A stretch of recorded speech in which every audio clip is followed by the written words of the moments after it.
What would you do if something in the Louisiana bayou had been watching your family for generations? Or if the wind through Appalachian pines started singing your deepest secrets? Or if you heard a train that hadn't run in 70 years still carrying passengers who never made it home? The American South holds darkness that runs deeper than its roots. From black swamp waters to forgotten delta crossroads, from kudzu strangled mansions to isolated wiregrass plains where old curses meet new victims.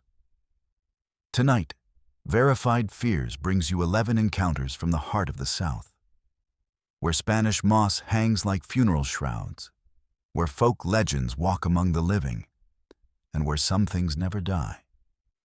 They just wait in the heat for their next victim. Welcome to the South, horror family. Let's begin. What would you do if something in the water started watching you back, and you realized it had been watching your family for generations?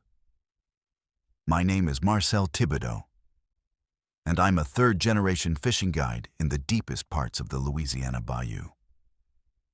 My grandfather taught my father these waterways. My father taught me, and I thought I knew every channel, every cypress stand, every sandbar in this godforsaken swamp. I was wrong. There are things in the bayou older than the trees, older than the water itself, and my family has been keeping a terrible secret to keep them satisfied.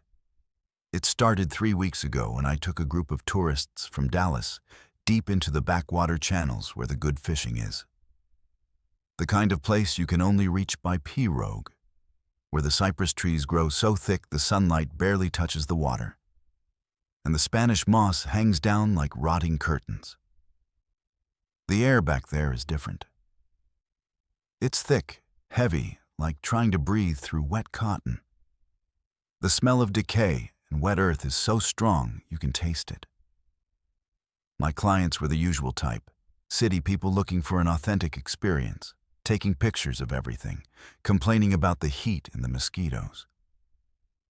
I'd given this tour 100 times before. I knew exactly where to take them, exactly what to say, exactly how to make them feel like they'd seen the real bayou without actually showing them anything dangerous. We were about 2 hours in when I noticed the marks on the trees. Symbols carved deep into the bark of the cypress trunks, old enough that the wood had grown around them, but fresh enough that I could still see the cuts clearly. I'd never seen them before, and I'd been down this channel my entire life. They weren't random either. They formed a pattern, repeating every 50 yards or so, always on the water side of the tree where you'd see them from a boat. My grandfather had taught me some of the old Cajun symbols, the ones the trappers used to mark their territory or warn about dangerous water. But these were different. These were older, cruder, more deliberate. They looked like warnings. I didn't mention them to my clients. No point in spooking tourists over some old carvings. But I felt uneasy in a way I'd never felt in these waters before. The bayou was too quiet. Usually you hear gators bellowing, birds calling, fish jumping, the constant buzz and hum of a million insects. But right then, there was nothing.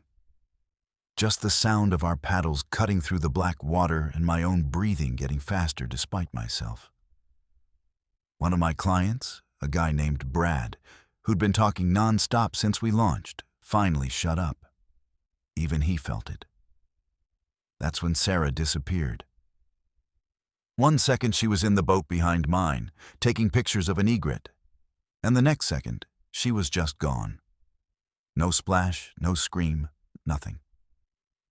Her husband started shouting her name, standing up in the pirogue and nearly capsizing it. I told everyone to stay calm, stay in their boats, but inside I was panicking. People don't just vanish in the middle of a bayou tour. I radioed for help, but we were too deep in for a good signal. All I got was static and fragments of voices that didn't sound quite right, didn't sound quite human. We searched for 3 hours. The other guides came out. The sheriff's department sent their swamp boat. We had half the parish out there looking. Nothing. No body, no signs of struggle, no torn clothing caught on branches. Sarah had simply ceased to exist. But I noticed something the others didn't. The symbols on the trees had changed. New marks had appeared, carved fresh into the wood, still weeping sap. And they formed a path, leading deeper into the swamp, toward the places even I didn't go. That night, I couldn't sleep. I kept thinking about those symbols, about my grandfather's stories, about the things he'd told me when I was young that I dismissed as superstition. He used to talk about the old ways, about offerings that had to be made, about respect that had to be shown to the things that lived in the deep water. My father had laughed it off, called it folklore, said the old man was losing his mind. But now I wasn't so sure. I went through my grandfather's belongings, the stuff my father had boxed up after he died, and I found his journal. Page after page of symbols, prayers, instructions, and a confession. Our family had been making offerings to something in the bayou for over 150 years. My great-great-grandfather had encountered it when he first came to Louisiana, something ancient that the Chitimacha people had known about long before any Europeans arrived. They called it the Bayou Watcher, a spirit or entity that claimed the swamp as its territory.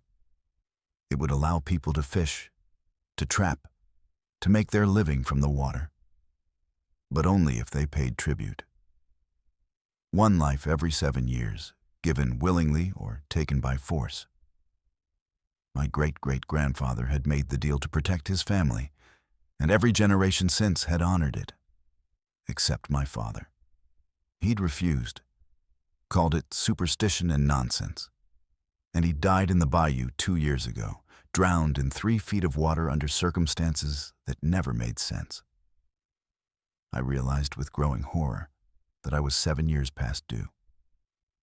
Sarah wasn't the first person to disappear on my tours in the last few months. There had been others, incidents I'd explained away as accidents, people wandering off and getting lost, drownings in strong currents. But now I understood. The Bayou Watcher was collecting what it was owed, and it would keep taking until someone in my family acknowledged the debt. I went back into the bayou alone the next morning, following the symbols deeper than I'd ever gone. The water turned from brown to pure black, and the trees grew so close together I had to abandon my boat and wade through water up to my chest. The smell of rot was overwhelming, and things brushed against my legs beneath the surface that I tried not to think about. I found them in a clearing I swear had never existed before. Sarah and the others, standing in a circle in waist-deep water, their eyes completely white, their mouths moving but making no sound. And in the center of the circle, something massive broke the surface. I can't describe what I saw, because my mind won't let me remember it clearly. Just an impression of something old and patient and hungry, something that had been waiting decades for my family to remember our obligation. It spoke to me, without words, directly into my head. It showed me visions of my ancestors making their offerings, of the prosperity it had brought my family, of the protection it had provided. And it showed me what would happen if I refused. Not just my death, but everyone I guided into the bayou, everyone who fished these waters, everyone in my family for generations to come. The debt would be paid in blood, one way or another. I understood then why my grandfather had done it, why generations of Thibodeau men had made this terrible choice. Not because they were evil, but because they were trying to protect everyone else. I made the offering. I won't tell you what it was or how I did it, but the Bayou Watcher accepted it. Sarah and the others were found 2 days later, alive but with no memory of what had happened. The authorities called it a miracle. I call it a transaction. The symbols on the trees have changed again, marking the boundaries of the Watcher's territory, reminding me of the agreement. And I've started keeping my own journal, just like my grandfather did. Because 7 years from now, someone in my family is going to have to make the same choice I did. I still guide tours in the bayou. I still take tourists out to see the cypress trees and the Spanish moss and the alligators. But I never go past the symbols. I never venture into the deep water where the bayou watcher waits. And when people ask me about the carvings on the trees, I tell them they're old trapper marks, nothing to worry about. Because some secrets are too terrible to share, and some debts can never be forgiven, only paid. The bayou takes care of those who respect it, my grandfather used to say. Now I understand what he meant. It's not respect, it's fear, and it's the only thing keeping me alive. The wind doesn't just blow through the mountains, it speaks. I know how that sounds, believe me. 6 months ago, I would have laughed at someone telling me this story. But now I'm the one telling it, and I need you to understand that what happened to me in those Tennessee mountains wasn't madness, wasn't isolation, wasn't cabin fever. The mountain was alive, and it knew things about me that no one else knew. Things I'd buried so deep, I'd forgotten them myself. My name is Raven, and I'm a writer. Or at least, I was trying to be. I'd spent 3 years in Chicago churning out corporate blog posts and social media content, watching my actual writing dreams die a little more each day. When my grandmother passed away and left me some money, I decided to do what every frustrated writer does: rent an isolated cabin in the middle of nowhere, and finally work on my novel. I found a place in the Smoky Mountains of eastern Tennessee, so far off the grid that the property manager had to mail me hand-drawn directions. No internet, no cell service, just me and my laptop and 3 months of winter solitude. It seemed perfect. It seemed exactly what I needed. The cabin was older than I expected, built sometime in the 1960s from local timber that had weathered to a dark gray. It sat on the side of a mountain, surrounded by towering white pines that grew so thick they blocked out most of the sky. The nearest neighbor was 8 miles down a dirt road that became impassable when it snowed. The property manager, an old man named Virgil, who looked like he'd been carved from the same wood as the cabin, gave me the keys and a long look that made me uncomfortable. He asked if I'd ever spent a winter in the mountains before. I told him no, but I was prepared. He shook his head slowly and said, "Prepared ain't got nothing to do with it. If you hear the singing, don't listen to the words. And if it knows your name, you leave. You leave right then and don't look back." I smiled politely and assumed he was trying to spook the city girl. I wish to God he had been. The first 2 weeks were exactly what I'd hoped for. I wrote every day, actual good writing that felt like it meant something. The silence was profound, the kind of quiet that you never experience in a city. At night, I'd sit by the wood stove and listen to the wind moving through the pines outside, a constant rushing sound like distant water. It was soothing at first, almost musical. The pines were so tall and so densely packed that even in winter with no leaves on the other trees, they created a perpetual twilight around the cabin.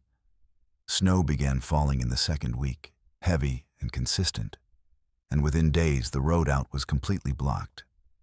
I wasn't worried. I had supplies for months and a satellite phone for emergencies.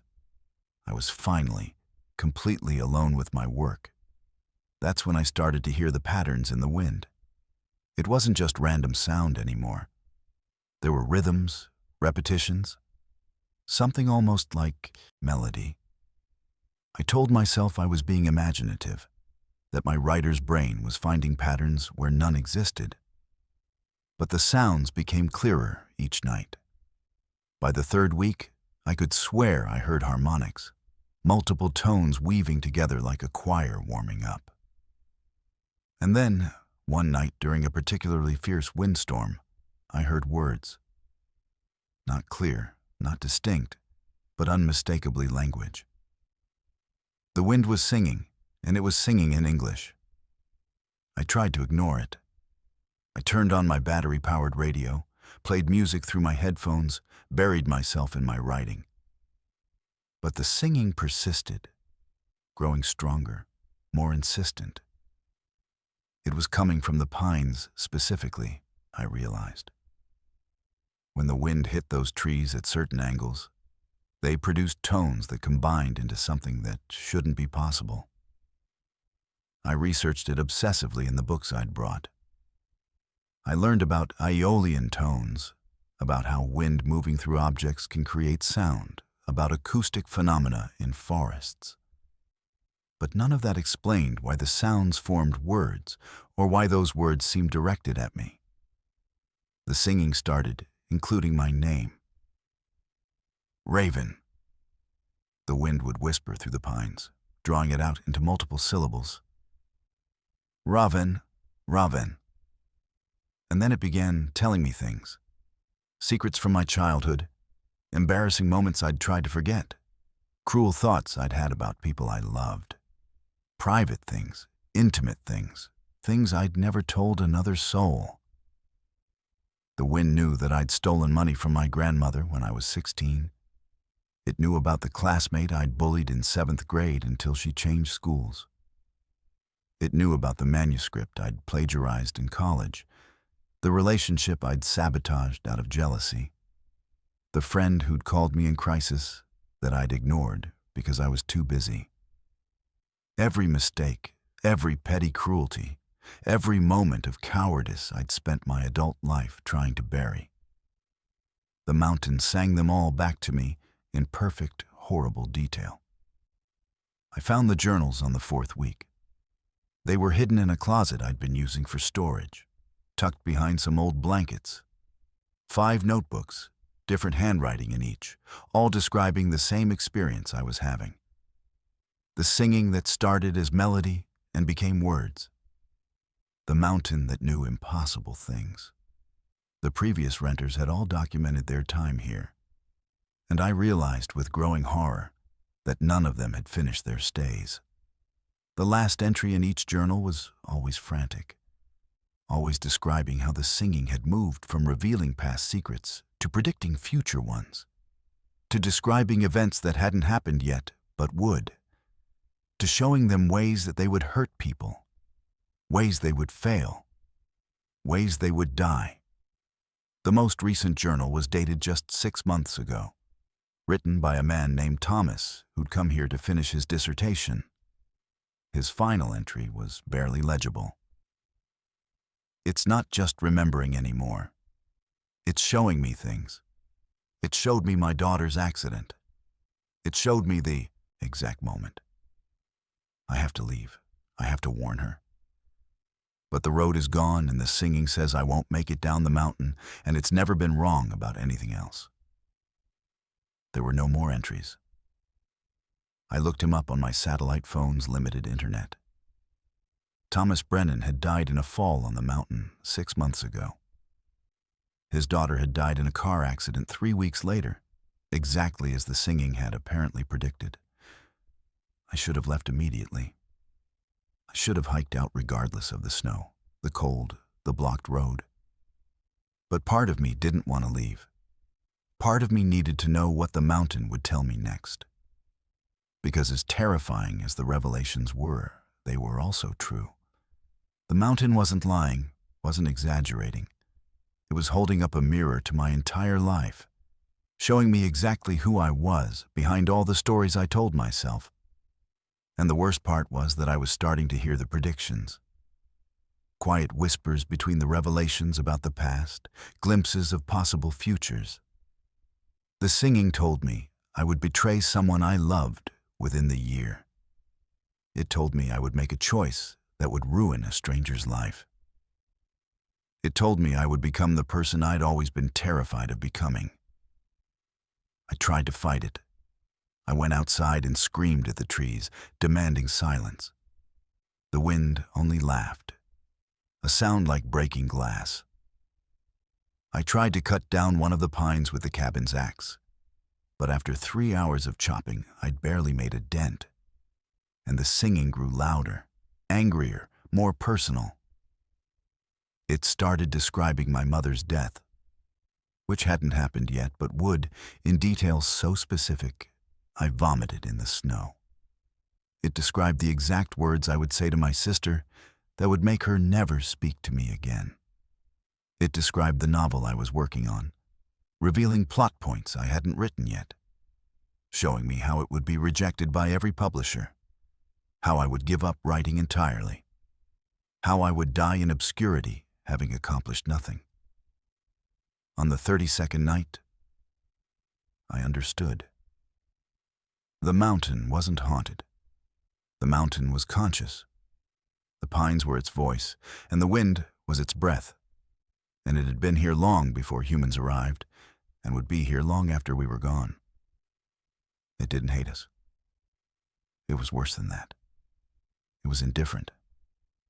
We were just interesting to it, the way we might find an ant colony interesting. It liked to see what we would do when confronted with absolute truth about ourselves. It liked to watch us break. I packed everything I could carry before dawn and started hiking out. The singing followed me, the trees somehow projecting their voices for miles. It told me I wouldn't make it. It told me exactly where I would fall, exactly how long it would take me to freeze to death. Exactly what my last thoughts would be. But it also told me something else, something it might not have meant to reveal. It told me that I had a choice. Every prediction it made was conditional on me staying the person I was. The future wasn't fixed. The cruelties it predicted I would commit were only inevitable if I chose to commit them. I made it down the mountain. It took me 4 days of hiking through deep snow, sleeping in caves, rationing the supplies I could carry. The singing grew fainter each mile, but I can still hear it sometimes when the wind picks up, still trying to tell me who I'll become. I moved back to Chicago. I kept writing, but different things now, honest things. I call my sister every week. I donated my grandmother's money to anti-bullying programs. I'm not trying to be a good person because of morality or religion or fear. I'm trying to be good because the mountain showed me the alternative, and I refuse to prove it right. The pines are still singing somewhere in those Tennessee mountains. And I hope to God no one else rents that cabin, because the mountain is patient, and it's always hungry for new secrets to sing. They tell you that history is in the past, safely locked away in textbooks and museums where it can't hurt anyone anymore. They're lying. I'm a historian, 45 years old, and I spent 2 decades researching civil rights history in rural Alabama, documenting stories that people wanted to forget. I thought I understood the weight of the past, the way it shapes the present. I was wrong. The past isn't behind us at all. It's running on a schedule, and sometimes it comes back to collect what it's owed. My name is Ryder, and last summer I was researching disappearances along the old Mobile and Birmingham railway line, a route that was decommissioned in 1968. There were reports, mostly from black families in the area, of people who'd bought tickets and boarded trains in the 1950s and simply never arrived at their destinations. No bodies, no investigations, no records. Just families waiting at stations for loved ones who never came home. The official explanation was that people had gotten off at earlier stops, changed their plans, run away to the north. But I'd found too many cases, Too many grieving families with the same story. Too many unanswered questions. I knew something had happened on that railway line, something deliberate and terrible that had been covered up. The old depot in Wilcox County was still standing, barely. Kudzu had overtaken most of the structure, winding through broken windows and pulling at the rotting wood. The tracks were long gone, torn up and sold for scrap decades ago. But the platform remained, cracked concrete slowly being reclaimed by Alabama clay. I'd gotten permission from the county to examine the site, looking for any records that might have been left behind. It was August, the height of summer, and the heat was suffocating. The air was so thick with humidity you could see it, and the sound of cicadas was deafening. A constant scream that made it hard to think. I was alone, which is how I preferred to work. With just my recording equipment and my notebooks and the weight of all those lost lives pressing down on me. I found the room behind a false wall in what used to be the station master's office. Someone had sealed it up, plastered over it, painted it to match the rest of the wall. But time and water damage had revealed the seams, and when I pushed, the old plaster crumbled away. Inside was a small space, maybe 6 by 8 feet, and it was full of luggage. Dozens of suitcases, old-fashioned ones made of cardboard and leather, the kind people carried in the 1950s. Each one had a name tag attached, handwritten in careful script. I opened the first one with shaking hands and found clothes, toiletries, a Bible, a letter addressed to someone in Detroit that was never sent. These were the belongings of the disappeared, stored away like evidence of a crime that no one had ever been charged with. I spent hours documenting everything, photographing each suitcase and its contents, recording the names on my audio equipment. There were 43 suitcases in total, 43 people who had vanished from that depot between 1952 and 1957. As the sun began to set, and the light coming through the broken windows turned orange and then red, I heard it for the first time. A distant whistle, the unmistakable sound of a steam locomotive. I went outside thinking maybe there was a heritage railway nearby that I didn't know about, some tourist attraction running evening excursions. But there was nothing. Just the empty platform, the overgrown track's bed, and that sound getting closer. The train appeared out of nowhere, materializing on tracks that didn't exist anymore. It was a perfectly preserved 1950s passenger train, painted in the green and gold livery of the Mobile and Birmingham Railway, steam pouring from its engine. It pulled into the station with a screech of brakes, and the doors opened. People began to step off.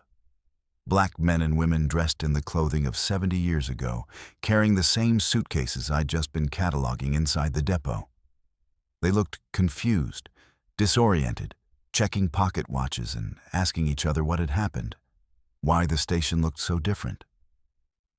They couldn't see me.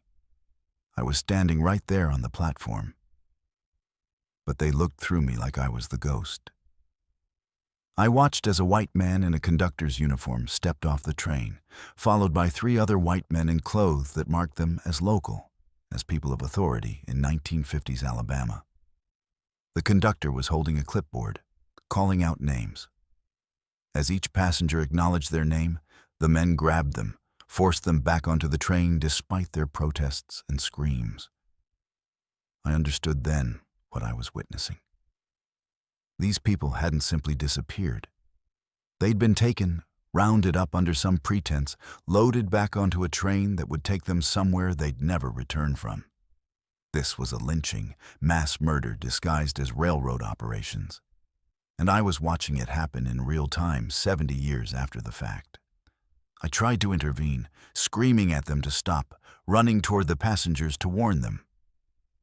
But my hands passed through their bodies like smoke. I was watching a recording, a moment in time playing out on an endless loop.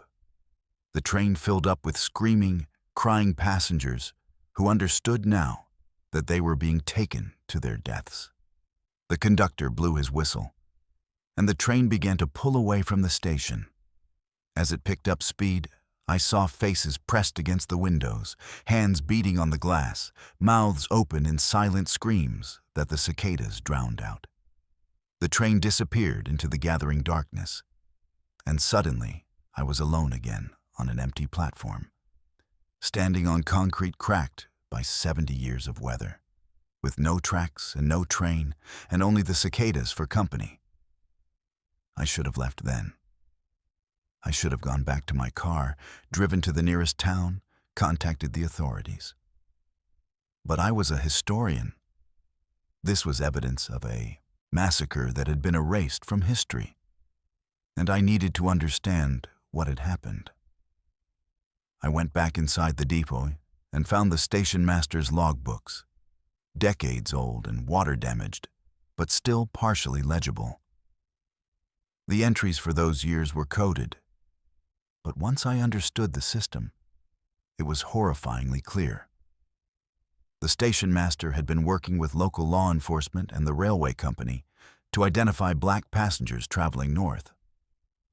They were pulled off the trains, their tickets confiscated, their belongings seized. The official record showed they'd never boarded. The unofficial record, written in careful pencil notations, showed they'd been taken to a place called Mercy Woods, about 15 miles from the depot.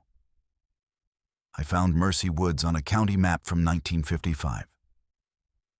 It didn't exist on modern maps, had been swallowed up by a reservoir built in the 1970s, but I could triangulate the location. I drove there the next day, parked at the edge of the water, and hired a boat from a local fisherman who gave me strange looks when I told him where I wanted to go. The water was murky, stained dark by tannic acid from decaying vegetation. And when we reached the coordinates, my depth finder showed something on the bottom. A structure, metal, roughly the size and shape of a railway car. That night, I heard the train again. This time I was in my hotel room 20 miles away, but I heard it clearly. The whistle cutting through the darkness, the rumble of wheels on phantom tracks. I looked out my window and saw it passing in the distance.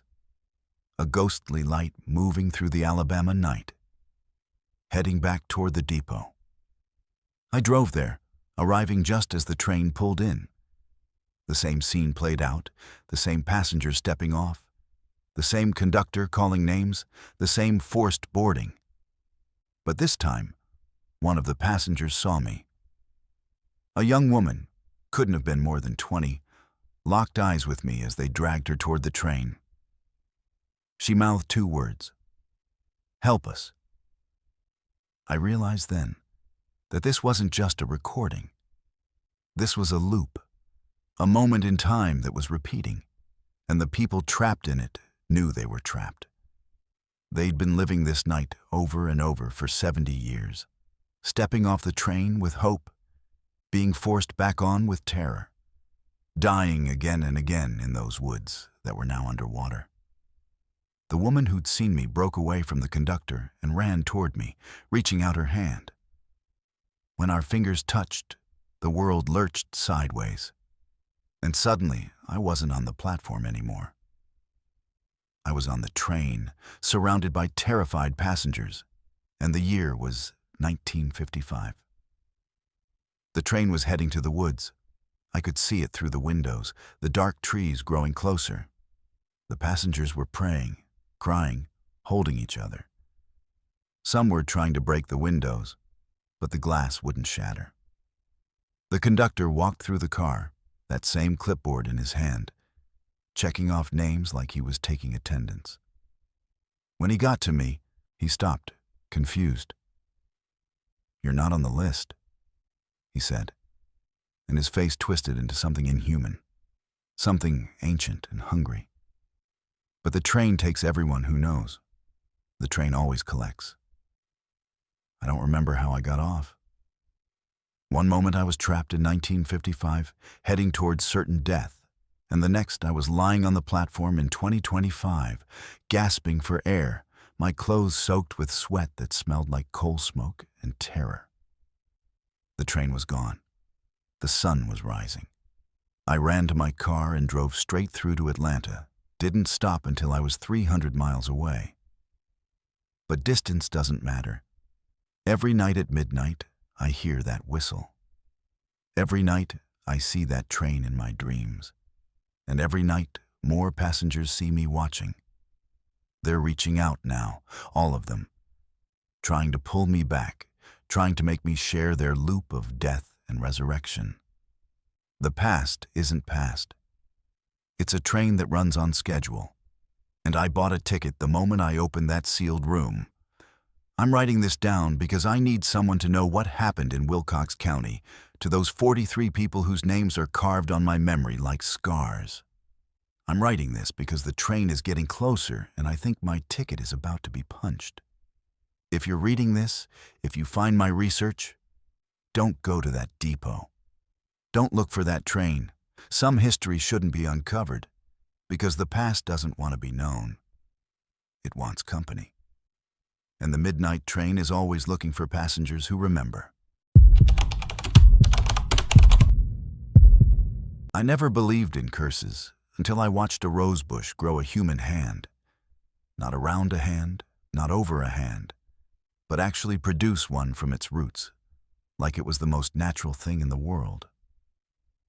My name is Carlos. I'm 35 years old, and I'm a landscape architect.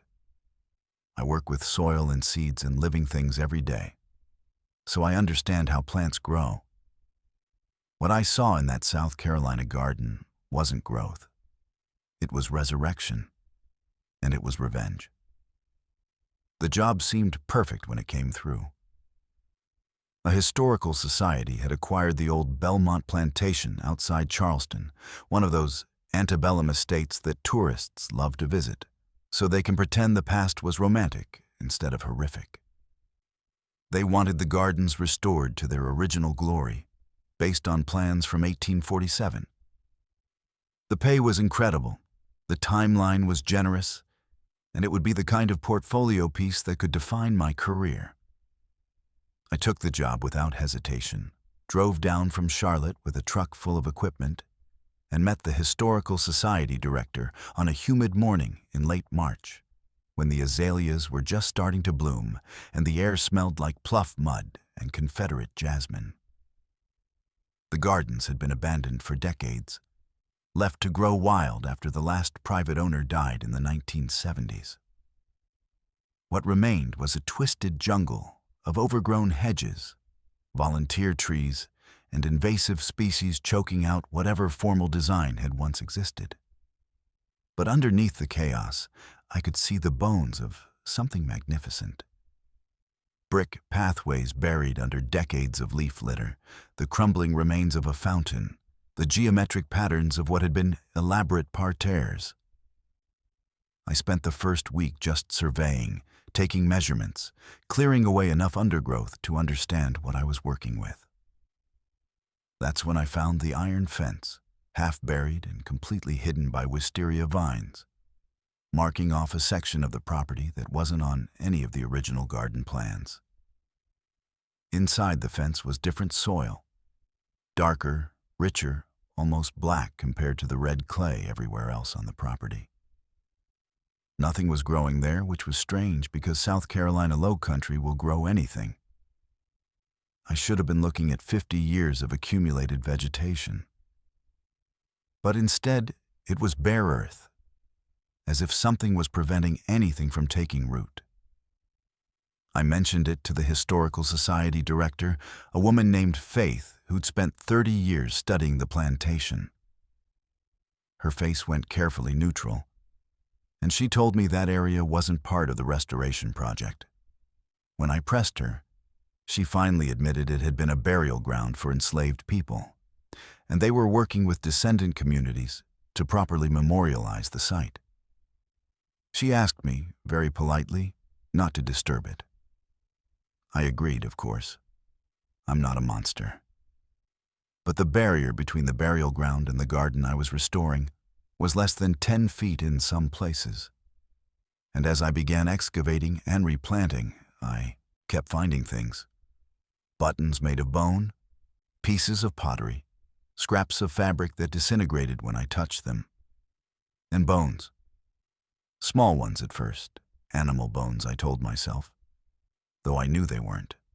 I documented everything, contacted Faith, followed proper protocols.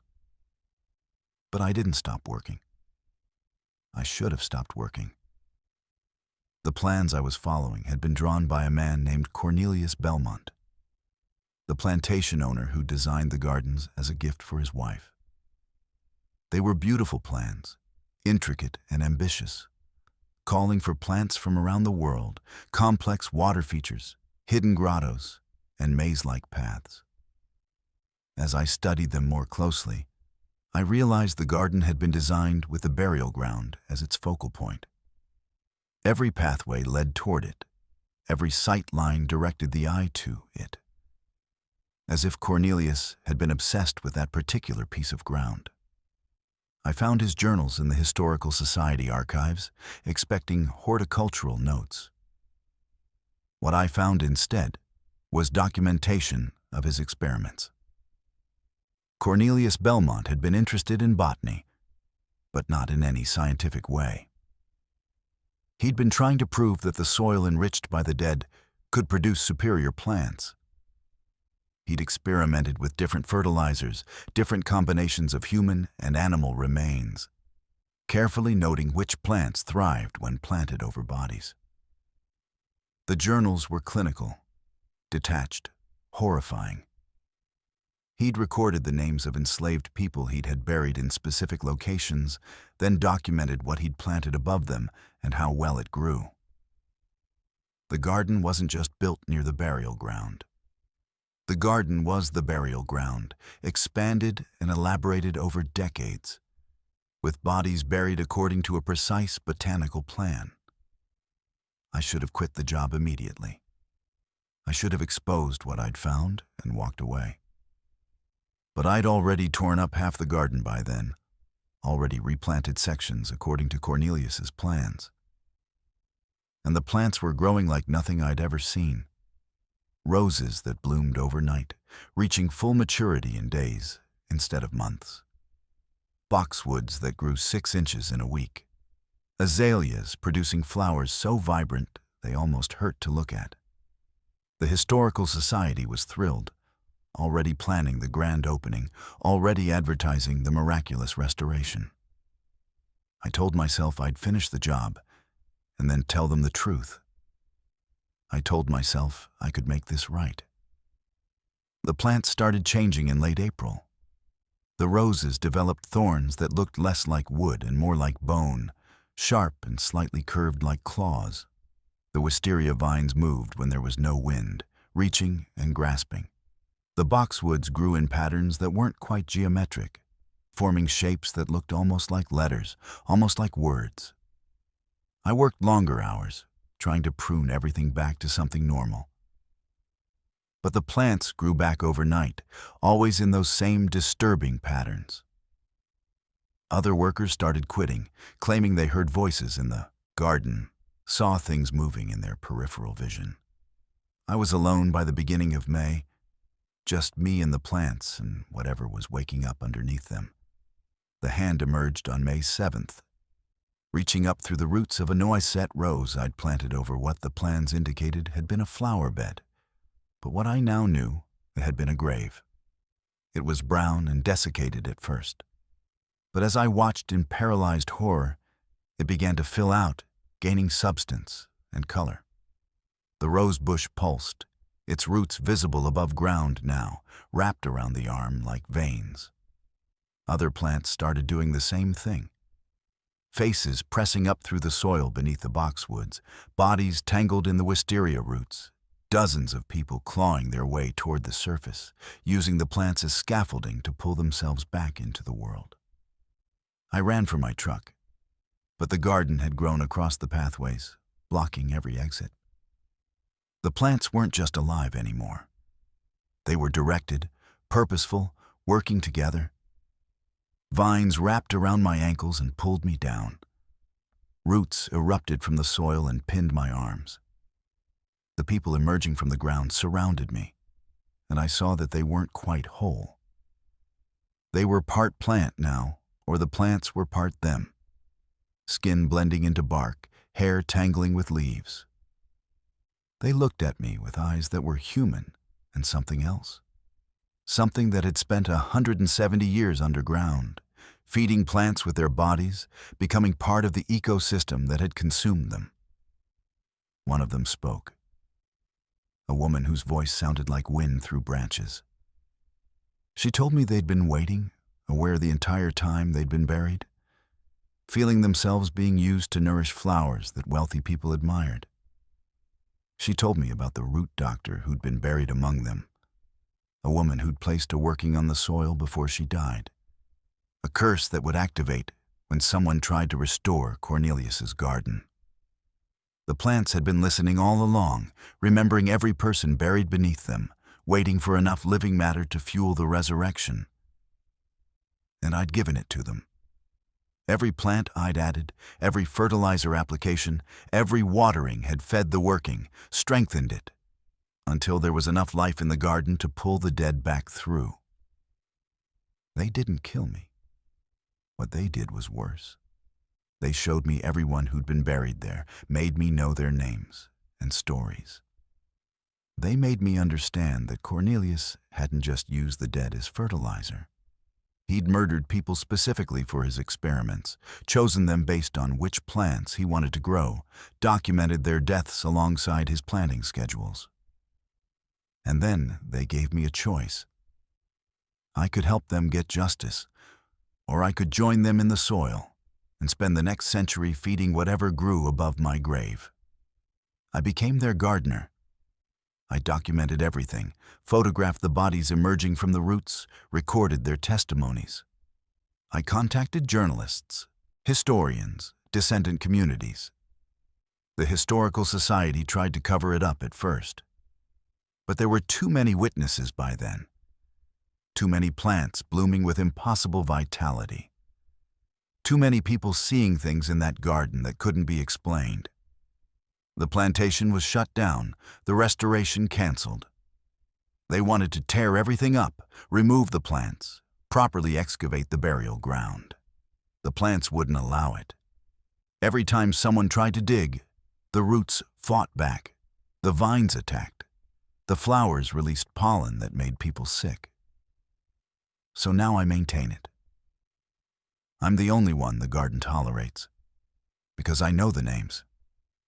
Because I tell the stories. Because I've dedicated myself to making sure people understand what Cornelius Belmont did. The garden is open to descendants only now, a living memorial where the plants bloom with the strength of the people buried beneath them. The roses grow hands that reach toward the sky. The wisteria forms faces in its flowers. The boxwoods spell out names in languages that were stolen. It's beautiful and terrible, and I tend it every day, pruning and watering and apologizing. The dead have grown into something new here, something that won't let the past be buried again.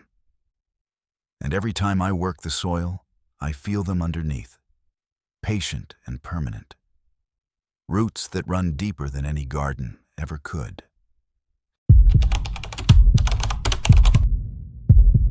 Everyone in Moss Point has heard the story. The man with a hook for a hand who drags people into the water. The urban legend parents use to keep kids away from the docks after dark. The campfire tale that's been told so many times, nobody remembers where it started. I grew up with that story, laughed about it with my friends, used it to scare my little cousins. Then I came home after 4 years away at college. And I found out the Hookerman isn't a legend. He's real, he's patient, and my family helped create him. My name is Connor. I'm 22 years old, and I never planned to come back to this Mississippi fishing town. Moss Point is the kind of place where nothing changes, where people are born and die within the same 10-mile radius, where the smell of the Gulf and dead fish is so constant, you stop noticing it. I'd escaped to Ole Miss, got a degree in business, had job offers in Jackson and Memphis, places where the future actually existed. But my grandfather died. My grandmother begged me to come home for the summer, help her settle his affairs, spend some time with her before I disappeared into my new life. I said yes because I loved her, because I owed him, because I thought it would just be a few months of sorting through old papers and pretending to enjoy fishing. I didn't know my grandfather had been keeping the Hookerman fed. The marks started appearing the second night I was back. Scratches on my grandmother's front door, 3 parallel gouges in the wood that looked like they'd been made by something sharp and curved. My grandmother saw them and went pale, but she told me it was probably a raccoon, nothing to worry about. The next morning, there were marks on my truck, deep scratches in the paint running along the driver's side door. That afternoon, I found them on the dock where my grandfather used to keep his boat, carved into the wooden planks. Always 3 marks, always the same spacing, always at the height where a man's hand would naturally fall if he was dragging something sharp along a surface. My friends noticed too. I'd met up with Connor and Juliana, people I'd grown up with who'd never left, and they got quiet when I mentioned the marks. Connor finally admitted that this happened every time someone in my family died. Marks appearing around town, always connected to my family's property, always in 3s. His grandfather had told him it was the Hookerman, angry that his payment had stopped. I laughed, said that was ridiculous, demanded to know what he actually thought was happening. The look he gave me was pure pity. He told me to ask my grandmother about 1987, about what really happened to Thomas Mercer, about the deal the founding families made. My grandmother didn't want to talk about it. She cried when I pushed, said some stories should stay buried, said my grandfather had protected me from this knowledge for a reason. But I wouldn't let it go, and finally she took me to the attic and showed me a box of old newspapers, town records, and a journal written by my great-great-grandfather. Moss Point was founded in 1872 by 5 families who'd come to the Gulf Coast to make their fortune in fishing and shipping. Business was good for 20 years. But then the catches started failing. Boats started sinking. Workers started disappearing. The town was dying. That's when Thomas Mercer showed up. He wasn't from anywhere anyone could determine, just appeared at the docks one day looking for work. He was a good fisherman, better than anyone in town. But there was something wrong with him. He didn't speak much, avoided people, kept to himself in a shack at the edge of the water. The founding families hired him anyway because they were desperate, and wherever Thomas went, the fish followed. His catches were so large they didn't seem possible. Other boats that fished near him started having luck again. The town's fortune reversed. For 5 years, Thomas Mercer saved Moss Point. Then the accident happened. Thomas was working on a processing line at the cannery when his hand got caught in the machinery. The injury was catastrophic, crushing bone and tearing flesh. The town doctor amputated, but the wound got infected. Thomas was dying, slowly and in agony, and he blamed the founding families. He said they'd used him, profited from his skills, and when he was broken, they'd thrown him away like trash. On his deathbed, he made a promise. He'd keep bringing fish to Moss Point, keep making sure the town prospered. But every generation, one of the founding families had to give him something in return. They had to choose someone to feed to the water, someone who'd never be found, whose death would be blamed on accident or disappearance. If they refused, if they broke the deal, Thomas would take everyone. I wanted to believe it was a myth, a story created to explain coincidental drownings in a town that lived on the water. But my grandmother showed me the records. Every 20 to 30 years since 1892, Someone connected to the founding families disappeared near the water. Always young, always healthy, always during the summer. And always, just before they vanished, there were reports of hook marks appearing around town. My grandfather's generation had chosen someone in 1987, a drifter passing through that nobody would miss. That's what the founding families had always done, selected people on the margins, people whose deaths wouldn't be investigated too closely. But my grandfather had been the last of his generation to die. And now there was no one left to make the choice except me. I told myself it was insane, that I wouldn't participate in some multi-generational murder conspiracy based on an urban legend. But the marks kept appearing, getting closer, more frequent. They showed up on my bedroom window, on my grandmother's car, carved into the tree outside where I used to have a tire swing. And I started seeing him. Just glimpses at first. A figure standing at the end of the dock at twilight, a silhouette in the fog rolling off the water at dawn. Always too far away to see clearly, but I could make out the shape of him. Tall and lean, with one arm ending in something that caught the light wrong, something curved and sharp. The other founding family descendants started calling me. Miriam Hartley, whose family owned the marina. Elise Chen, whose great-grandparents had run the general store. Noah Valdez, whose family had captained the fishing fleet. They were all around my age, all inheritors of this terrible secret, all terrified. They told me we had to meet, had to decide what to do, because the Hookerman was getting impatient. We gathered at the old cannery, the same building where Thomas Mercer had lost his hand, and they laid out the situation. The town was prospering, had been for over a century. The fish were always plentiful around Moss Point, never mind that other Gulf towns struggled. Businesses thrived, children were healthy, disasters that hit other coastal communities always seemed to miss us. The deal was working, had always worked, and all it cost was one life per generation. They'd already chosen someone. A homeless man who'd been camping near the boat launch, someone nobody would miss, someone whose disappearance would be written off as moving on. All we had to do was get him to the old dock at midnight, tell him there was work available, a boat that needed crewing. The Hookerman would do the rest. We'd fulfill the bargain, protect the town for another generation, protect our families. I looked at these people I'd grown up with, people I'd played with as children, and saw they were serious.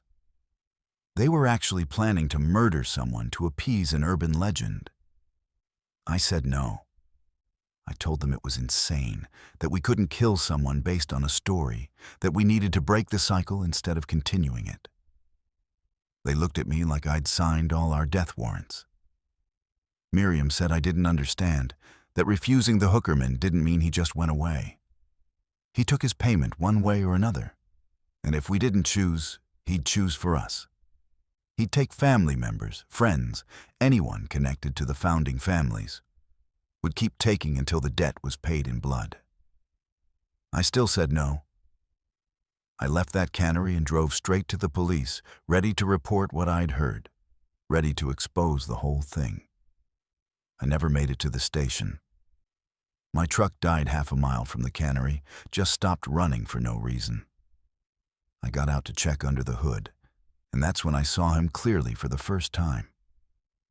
Thomas Mercer, or what was left of him, standing 10 feet away in the middle of the empty road. He looked like something pulled from the water after decades submerged, skin gray and waterlogged, clothes rotted to rags. His right arm ended in a hook, but not a prosthetic one. It was metal, yes, but it had grown into his flesh, fused with the bone, become part of him. His eyes were milky white, blind but somehow seeing, and when he opened his mouth, water poured out along with words that sounded like they were traveling up from the bottom of the Gulf. He told me the deal was simple. One life, freely given by the founding families, in exchange for his protection. That's all it had ever been. A transaction that kept Moss Point alive when 100 other towns like it had dried up and died. He didn't want to hurt people, didn't enjoy the killing. But he died because the founding families had used him and discarded him, and this was the price of that sin, paid eternally. I could choose someone marginal, someone whose loss wouldn't be mourned. Or I could refuse and watch him take people I loved. My grandmother, my friends, everyone connected to the founding families. The choice was mine, but it had to be made before dawn, and dawn was only 3 hours away. I'm writing this from the old dock where my grandfather used to fish, where I spent countless summer mornings as a kid. It's almost dawn. I can see the Hookerman standing in the shallows, waiting. The others are here too, the descendants, watching to see what I'll do. There's a man with them, the homeless man they'd chosen, unconscious and tied up. They're giving me one last chance to do this their way, to continue the tradition. And I'm sitting here trying to decide if one life is worth the prosperity of an entire town, if I have the right to break a deal my ancestors made. If refusing to be part of a murder makes me noble or just selfishly willing to let others die instead. The sun is starting to rise. The Hookerman is walking toward the dock, and I still don't know what I'm going to do. But whatever happens in the next few minutes will either save Moss Point or destroy it. And there's no going back from either choice. The hook catches the dawn light, and he's climbing onto the dock now, and I have to decide right now who dies today. There's a house in Athens, Georgia that Google Maps shows as a green blur, satellite images can't penetrate, and every real estate database lists as sold despite never having a recorded transaction in 40 years. I'm a real estate agent. My name is Mateo.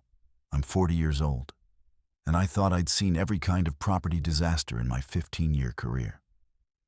Hoarder houses, meth labs, murder scenes, structural nightmares that should have been condemned decades ago. But nothing prepared me for the house on Elderwood Lane, where the kudzu got inside and started digesting the family that lived there. The listing came through my office on a Tuesday in June, forwarded by a law firm in Atlanta handling an estate. The property had been in probate for 18 months, tangled up in legal complications that the lawyer wouldn't specify over the phone. They needed someone local to appraise it, provide photos for the court, assess whether it was salvageable or should be demolished. The address alone should have warned me off. Elderwood Lane was one of those roads that appeared on old maps but didn't seem to exist anymore, swallowed up by urban development or simply forgotten. I had to use a county plat map from 1985 to find it, a gravel driveway off a dead-end street that backed up to protected wetlands where nobody had built anything in decades. The house itself was a Victorian Gothic monstrosity. 3 stories of ornate woodwork and stained glass that had probably been stunning in 1890 and was now almost completely covered in kudzu. I'd seen kudzu-covered buildings before.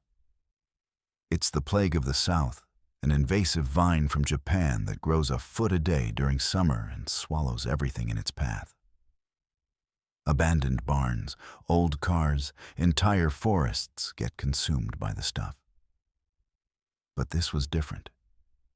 The kudzu on this house was denser than anything I'd encountered, so thick it looked like green fur, and it seemed to pulse slightly, like it was breathing. The smell hit me before I even got out of my truck. Sweet and rotten at the same time, like flowers decomposing in the heat. I had keys from the law firm, but I couldn't find the front door at first. The kudzu had grown across every entrance, creating a solid wall of vegetation. I used hedge trimmers to cut through, and that's when I noticed the vines were warm. Not sun-warmed, but body temperature warm. and when I cut them, they seemed to recoil, pulling back from the blades. Sap ran from the cut stems that looked too thick, too dark, almost like blood. I told myself it was just plant matter, just normal biological processes, and pushed my way through the opening I'd created. The door behind the kudzu was unlocked, and when I stepped inside, I entered a world of perpetual green twilight. The kudzu was inside the house, not just creeping in through broken windows or gaps in the foundation, but fully established, growing up the walls, across the ceiling, covering every surface like wallpaper. The air was thick and humid, greenhouse warm, despite it being early morning. Sunlight filtered through the kudzu-covered windows in shafts of green light that made everything look underwater. I could hear movement all around me.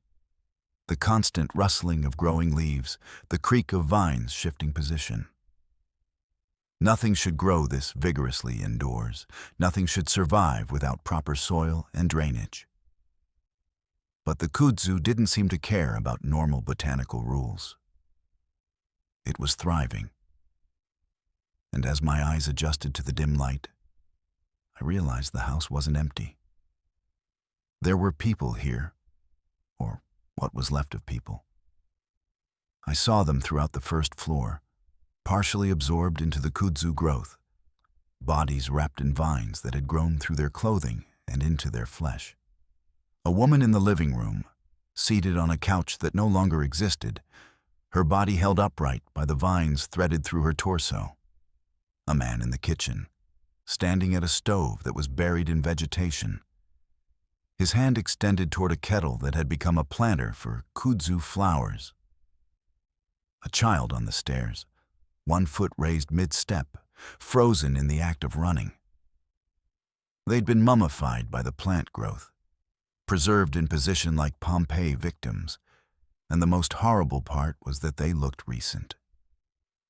Not decades-old corpses, but people who might have died within the last few years, their features still recognizable, their clothes not yet rotted away. I should have left immediately. I should have called the police, reported what I'd found, let professionals handle whatever nightmare this was. But I'm a real estate agent, which means I'm nosy by profession and stupid by habit. I needed to understand what had happened here, needed to document it for my report. I took photos, carefully moved through the kudzu-choked rooms, tried to piece together the timeline. I found mail on a table that was dated March 2023, utility bills in the name of Patterson, a family of 5 according to the address labels. The most recent piece of mail was from 2 years ago, which meant whatever had happened to the Pattersons had happened relatively recently, and nobody had noticed or cared enough to investigate. The kudzu grew thicker as I moved deeper into the house, the vines getting more aggressive, reaching toward me as I passed. I felt them brush against my arms, my neck, my face. Touch that was too deliberate, too seeking. In the dining room, I found where the kudzu had originated. A potted plant in the corner, an ornamental kudzu that someone had foolishly brought inside, probably as a conversation piece or southern kitsch. But this wasn't normal kudzu. The root system had broken through the pot and grown down into the floorboards, spreading throughout the house's structure. The roots were visible through gaps in the kudzu coverage, thick as my arm, pulsing with that same disturbing warmth I'd noticed outside. I found the journal in the master bedroom, written by Patricia Patterson, the mother. The entries started, normally enough, documenting their move into the house, her excitement about restoring a historic property, her husband's new job at the university. The kudzu plant had been a housewarming gift from a neighbor, an ironic decoration that they'd found amusing. It had grown quickly, faster than expected, and they'd enjoyed watching it spread across one wall of the dining room.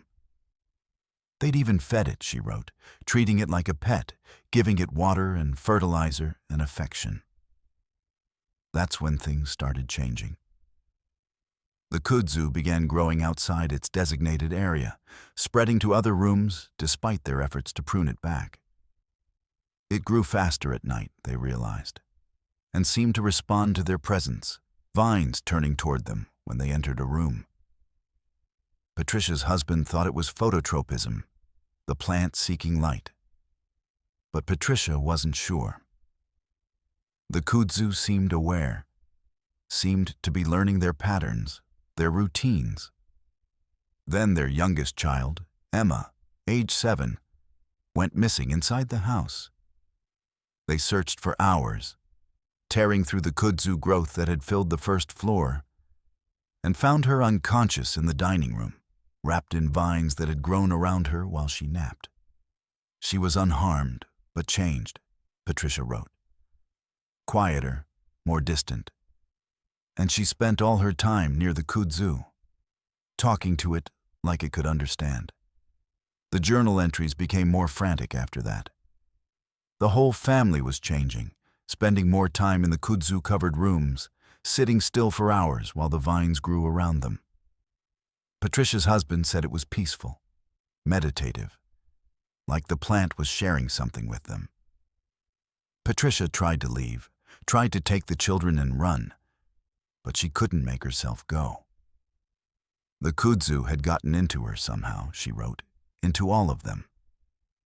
She could feel it growing inside her thoughts, putting down roots in her mind, making her want to stay, to sit still, to let it grow. The final entry was barely legible. It's not killing us. It's keeping us. We're part of the house now, part of the ecosystem. We feed it, and it preserves us. I can feel my family all around me, connected through the roots. We're not separate anymore. The sentence ended there. I backed out of the bedroom slowly, journal clutched in my hand, trying not to panic. The kudzu had grown across the doorway while I'd been reading, vines forming a loose net that I had to push through. They clung to me, wrapped around my wrists, my ankles, surprisingly strong. I pulled free and ran for the stairs. But the house had changed. The kudzu had grown thicker, the pathways I'd used to navigate were overgrown, and the bodies I'd seen earlier were closer somehow, like they'd moved while I wasn't looking. The woman on the couch turned her head, I swear she turned her head, and looked at me with eyes that were more plant than human, green and photosynthetic and aware. The house didn't want me to leave. Every exit I tried was blocked by kudzu that grew back faster than I could cut it, vines that grabbed at my clothes and skin, flowers that released pollen that made my head swim and my thoughts slow. I could feel it trying to do to me what it had done to the Pattersons, trying to make me want to stay, to sit down, to let it grow through me and preserve me like the others. Part of me wanted to. Part of me thought it would be peaceful, thought being absorbed into something larger than myself would solve all my problems, all my stress and fear and loneliness. I fought that feeling with everything I had, used my hedge trimmers like a machete, and finally broke through a window on the second floor. I fell 15 feet into more kudzu that cushioned my landing and immediately tried to wrap around me. I crawled, then ran, tearing myself free from vines that seemed to chase me across the overgrown lawn. I made it to my truck, started the engine with shaking hands, and drove away without looking back. When I got home, I found kudzu leaves in my pockets, in my hair, stuck to my skin. I burned everything I'd been wearing, scrubbed myself raw in the shower, threw away the journal and the photos. I told the law firm I couldn't appraise the property, that it was too dangerous, that it needed to be demolished immediately. They said they'd handle it. But when I checked county records a month later, the property still showed as sold, still existed in that legal limbo where nobody could touch it. I drive past Elderwood Lane sometimes, can't help myself, and the kudzu is bigger now. It spread beyond the house, consuming the neighboring lots, creeping toward the main road. Sometimes I see shapes moving inside that green mass, people-shaped shadows that might be the Pattersons or might be others who got too close. And sometimes, late at night, I feel something growing inside me, putting down roots in my thoughts, making me want to go back. I haven't gone yet, but the feeling gets stronger every day. And I'm terrified that one morning I'll wake up and drive to the house and walk into that green darkness and finally understand what the Pattersons learned. That the kudzu doesn't just consume, it collects, it preserves, and it's still hungry. Prayer couldn't save my farm, but witchcraft might damn my soul. And I've got exactly 3 days to decide which matters more. I'm Dawson, 50 years old, fourth-generation farmer working 300 acres of wiregrass country in southeast Alabama. And I've been a God-fearing Baptist my entire life. Never missed a Sunday service, raised my children in the church, believed with absolute certainty that there was right and wrong, good and evil, salvation and damnation. Then my crops started dying under perfect conditions, my livestock started wasting away despite good feed, and my family started facing bankruptcy for reasons that made no agricultural sense. That's when I heard about the woman who lives in the burned-out church at the crossroads, the one my pastor says will drag me to hell, but who might be the only thing standing between my family and ruin. The drought shouldn't be killing my cotton. We've had adequate rain, good irrigation, soil tests that show perfect nutrient levels. My neighbors' crops are struggling too, but mine are dying faster, withering in the fields like something is drinking the life out of them from below. The cattle are worse. I've lost 15 head in 3 months to no disease the vet can identify. Animals just lying down one day and refusing to get up, their eyes going dull and empty before they stop breathing. My wife is exhausted from working double shifts at the hospital trying to cover our losses. My son dropped out of college to come home and help. My daughter stopped talking about her dreams of vet school and started looking at technical schools she can afford. I'm watching my family's legacy die, and every prayer I offer up seems to hit the ceiling and fall back down unanswered. People started whispering at church, the kind of whispers that stop when you walk into a room. Someone suggested my land was cursed, that maybe I'd done something to offend the Lord, that this was judgment for some unconfessed sin. The pastor came by for a home visit and basically said the same thing more politely, suggested I examine my conscience and make things right with God. I wanted to hit him.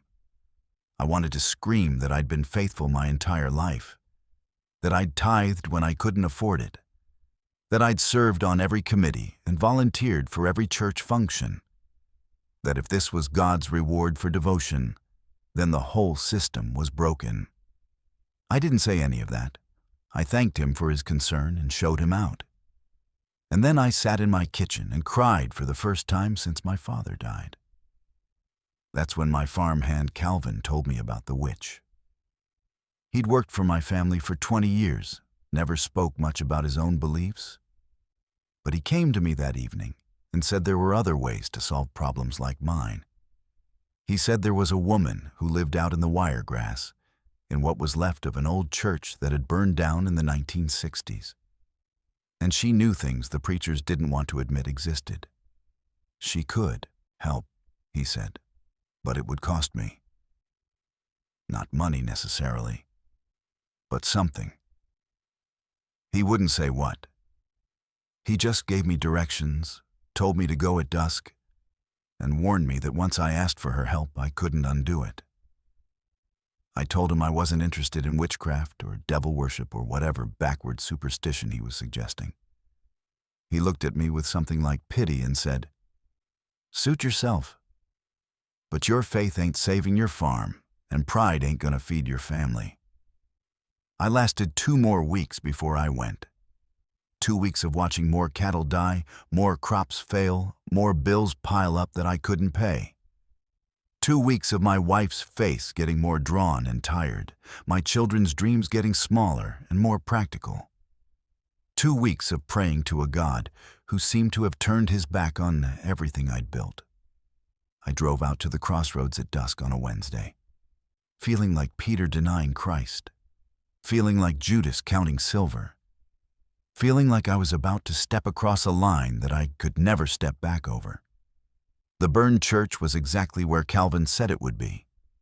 Skeleton walls of blackened brick surrounding a space that should have been open to the sky, but somehow felt enclosed, oppressive, thick with presence. She was waiting inside, though I hadn't called ahead or announced I was coming. Just sitting in what would have been a pew if any furniture had survived the fire, looking like she could be anywhere from 30 to 60. Skin dark as the burned walls around her, eyes that reflected the last light in a way that human eyes shouldn't. She knew my name. She knew why I'd come. She knew I was Baptist and terrified and desperate enough to be there anyway. She smiled, not unkindly, and asked me what I was willing to trade for my farm's salvation. I told her I didn't have much money. She laughed and said money was worthless to her, that she dealt in other currencies. Faith, she said, conviction, the certainty that I knew right from wrong. Those were valuable things, and she could work with them. She told me she could fix my problem, could make my crops grow and my cattle thrive and my family prosper. But I had to understand what I was asking for. She didn't serve the devil, she said, wasn't interested in souls or damnation or any of that Christian mythology.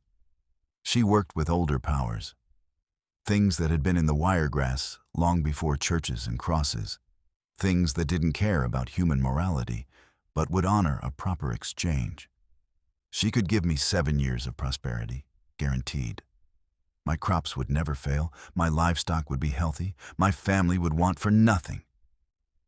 But at the end of 7 years, I would owe payment. Not money, not my soul, but service. I would have to do something for her, something she wouldn't specify in advance, something that would go against everything I believed in. If I refused when the time came, everything she'd given me would reverse, and worse. I asked what worse meant. She smiled again and said, my crops wouldn't just fail, they'd poison the land so nothing would grow for generations. My livestock wouldn't just die, they'd spread disease to every farm in the county. My family wouldn't just lose prosperity, they'd lose each other, drawn apart by circumstances that would seem like bad luck, but would be meticulously arranged. She wasn't threatening me, she said. She was explaining the terms. This was business, a contract, and both parties had to honor it or face consequences. 7 years of guaranteed prosperity in exchange for one act of service at the end. Yes or no? No negotiation, no fine print, just a simple choice. I said yes. God forgive me, I said yes. We didn't sign anything in blood or perform any dramatic ritual. She just nodded, told me to go home, and said I'd see results by morning. I drove back feeling sick, feeling like I'd betrayed everything I believed in, already composing the confession I'd never be able to make at church. But when I got home, my wife met me at the door, crying with relief. One of the cattle that had been dying had gotten up and was eating normally. The vet had just called, baffled and unable to explain it. I went out to check the cotton fields with a flashlight, and even in the darkness, I could see they looked healthier, fuller, like they'd recovered a month of growth in a few hours. The prosperity was real. Over the next 6 months, my farm went from failing to thriving. Every crop I planted grew with impossible vigor. Every calf was healthy, every cow produced abundantly. My yields were so high, I started to attract attention, agricultural companies asking about my techniques, university researchers wanting to study my land. I gave vague answers about crop rotation and soil management, avoided the questions about why my success seemed to defy every agricultural principle. My family's life improved dramatically. My son went back to college. My daughter started talking about vet school again. My wife quit her second job and started sleeping through the night. We paid off debts, made improvements, started planning for a future that had seemed impossible just months before. But I couldn't enjoy it. Every Sunday at church felt like torture. Sitting in the pew knowing what I'd done, listening to sermons about faith and righteousness, while my prosperity grew from roots I didn't want to examine. I started having dreams about the end of the 7 years, about what she might ask me to do. Would she tell me to hurt someone? To commit murder? To denounce God publicly? Every possibility was terrible, and I had no way of knowing, no way to prepare. The contract was open-ended, and I'd signed it in desperation without understanding what I was really agreeing to. 6 years and 9 months have passed now. 3 months left before payment comes due. The farm is more successful than it's ever been. My family is happy and secure, and I'm dying inside with dread and guilt. I tried going back to the burned church to ask what she'll require, but she's never there when I visit. Calvin just shakes his head when I ask him about it, says the terms were clear and I have to wait until she calls in the debt. I've thought about running, about selling the farm and leaving Alabama, but I know that won't save me. I've thought about going to my pastor and confessing everything. But what would he do? Pray over me? Perform an exorcism?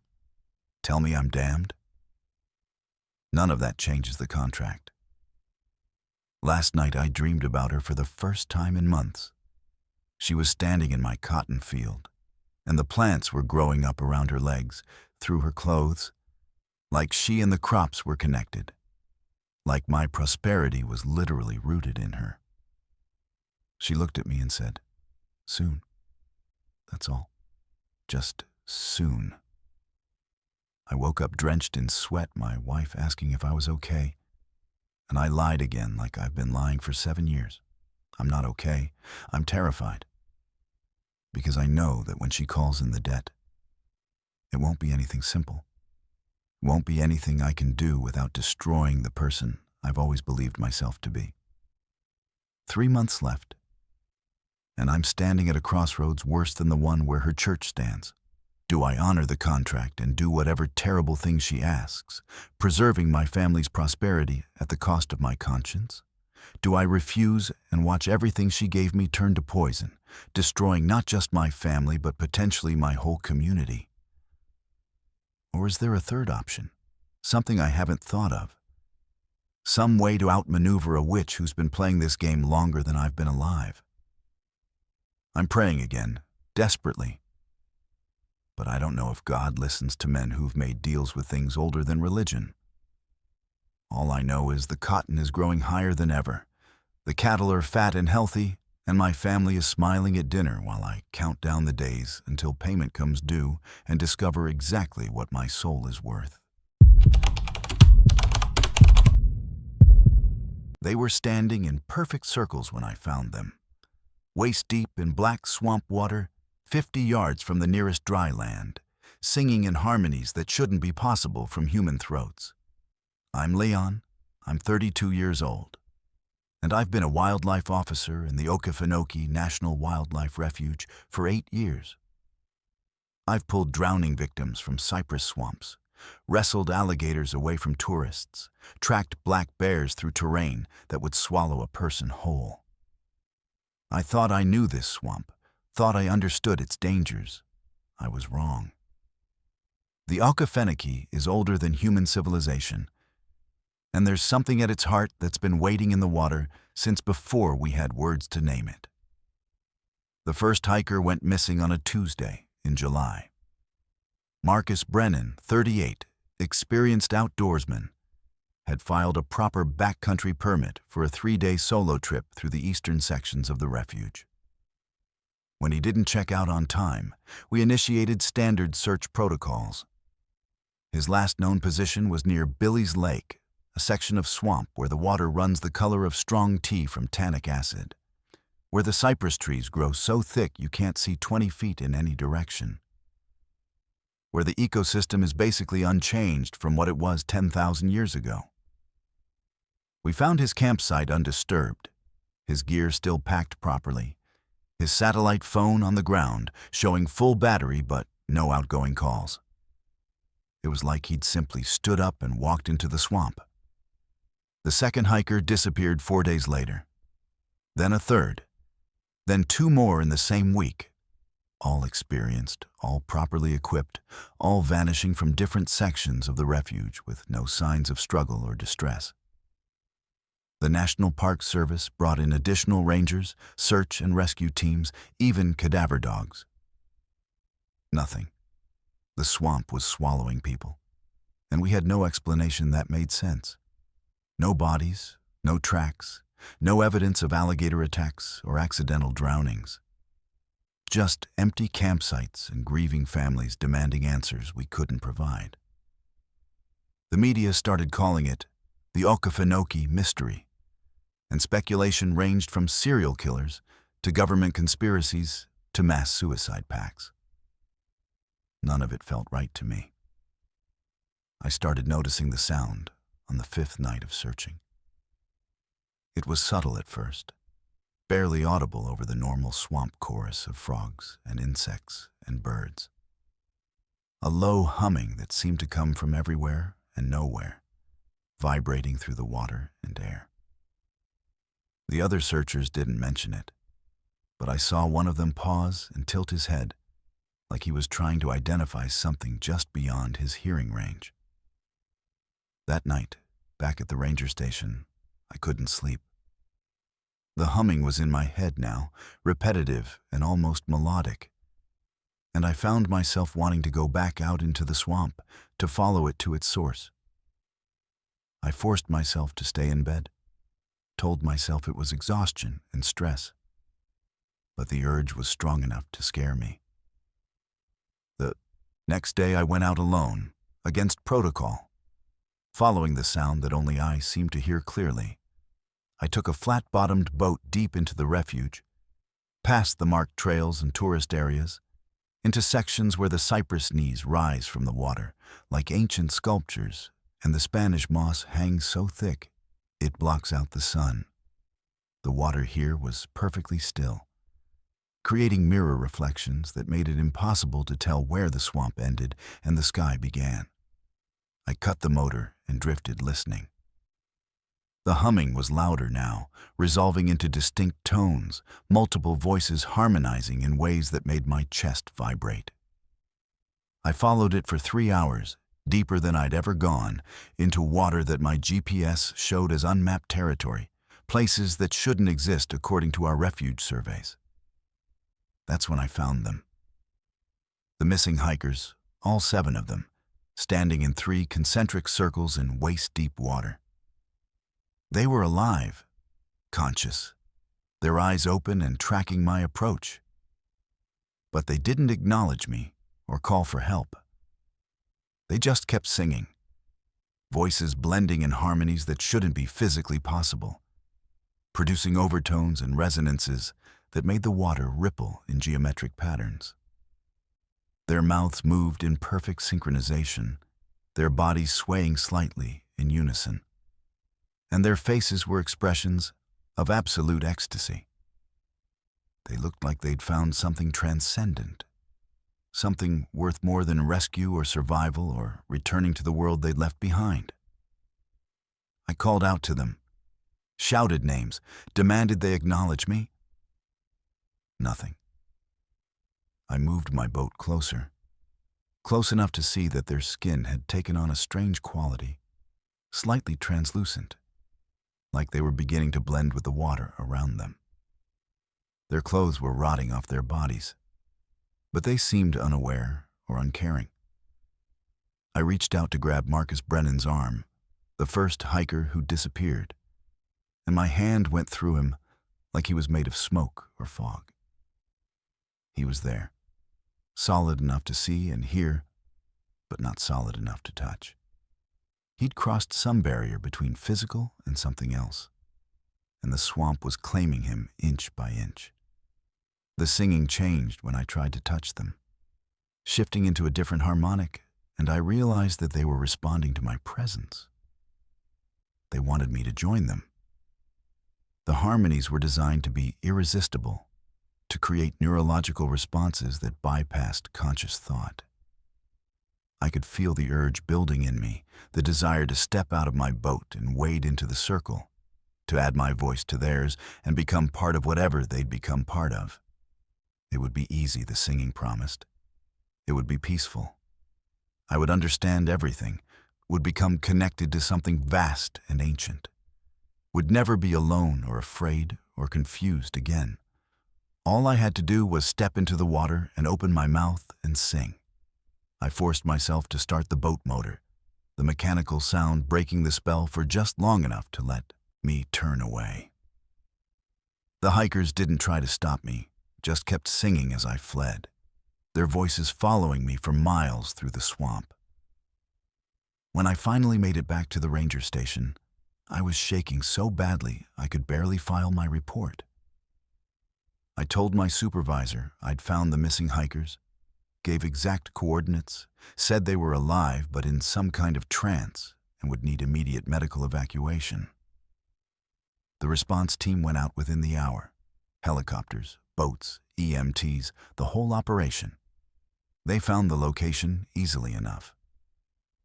But the hikers were gone. Just empty water and cypress trees, and not a trace that anyone had been there. They didn't believe me. The other rangers looked at me with concern and pity, suggested I take some time off, said the stress of the searches had gotten to me. My supervisor quietly recommended a psychiatric evaluation. I went through the motions, talked to a counselor, took a week of leave. But I could still hear the singing. It was fainter now, distant, but always there in quiet moments, calling me back. And I knew I wasn't crazy, because 2 days after the failed rescue attempt, another hiker went missing, then another, then 3 more in one night.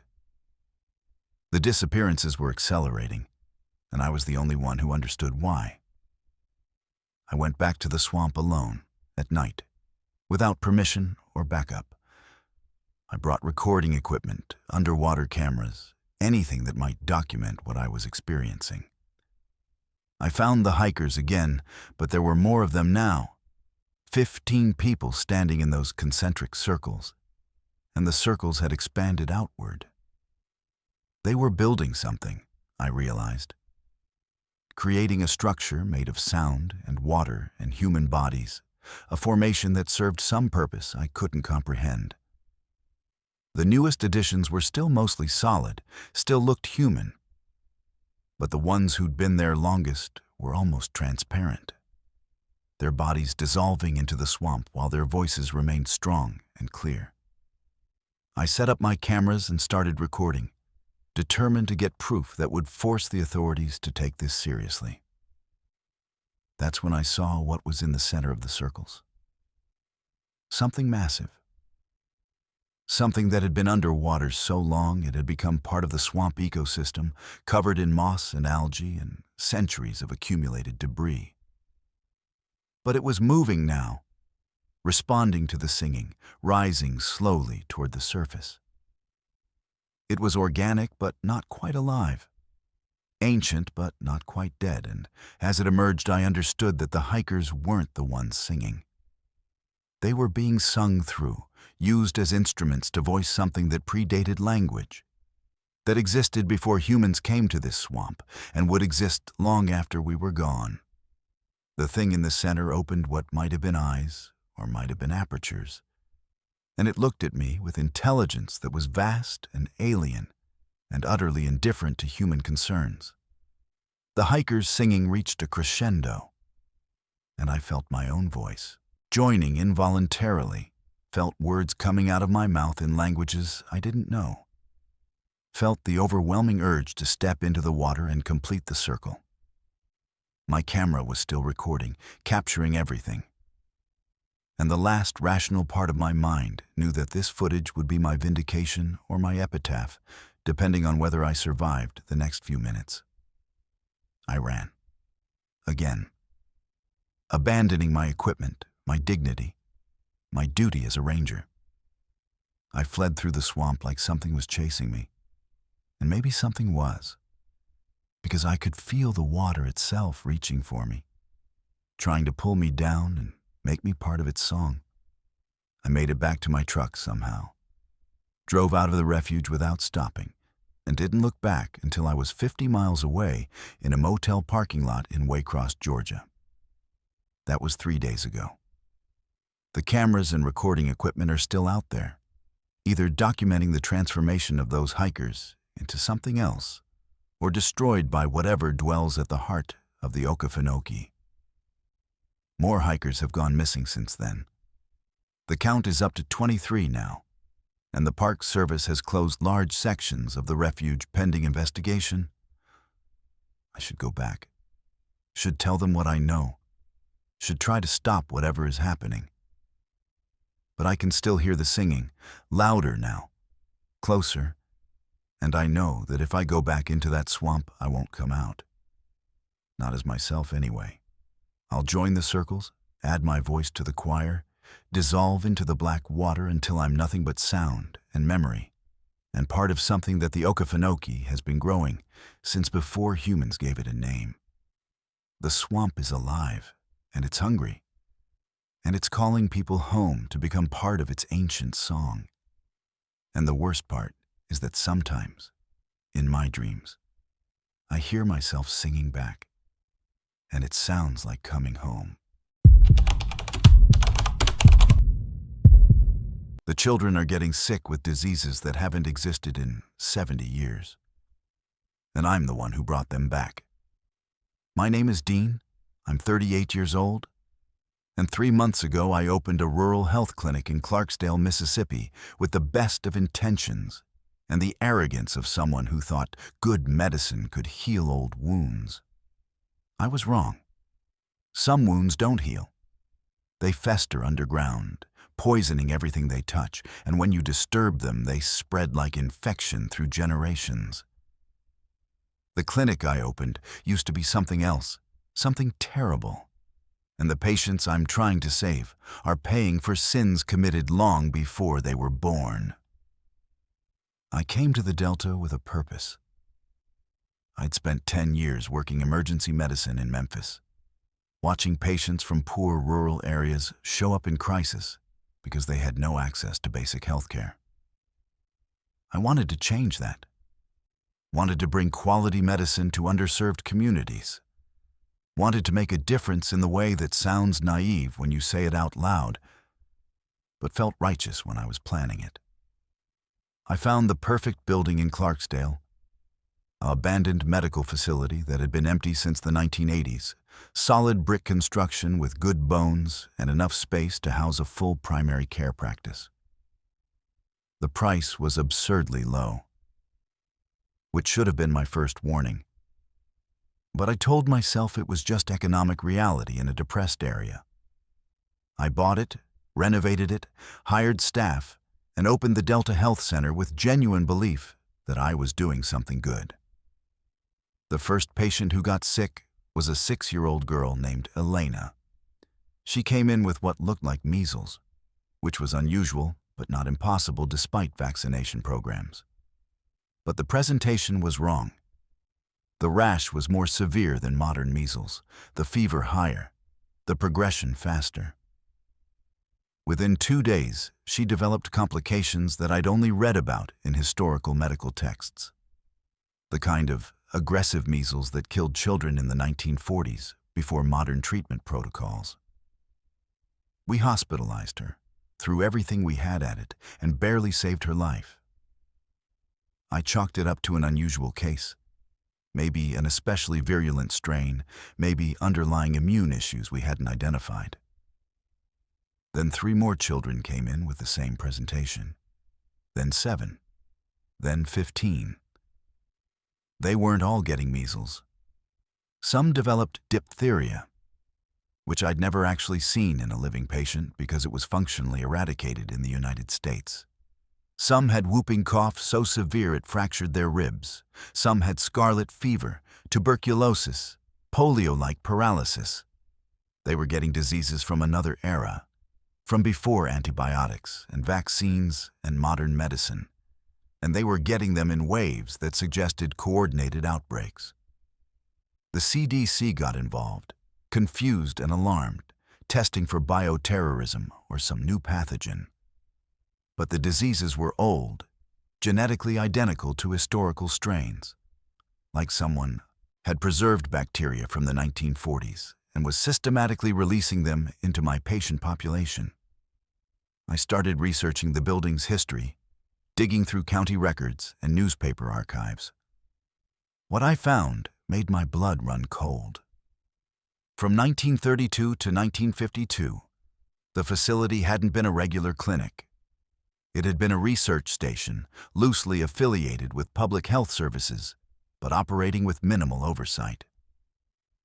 The doctor who'd run it, a man named Elise Carmichael, had been conducting experiments on the local black population under the guise of free medical care.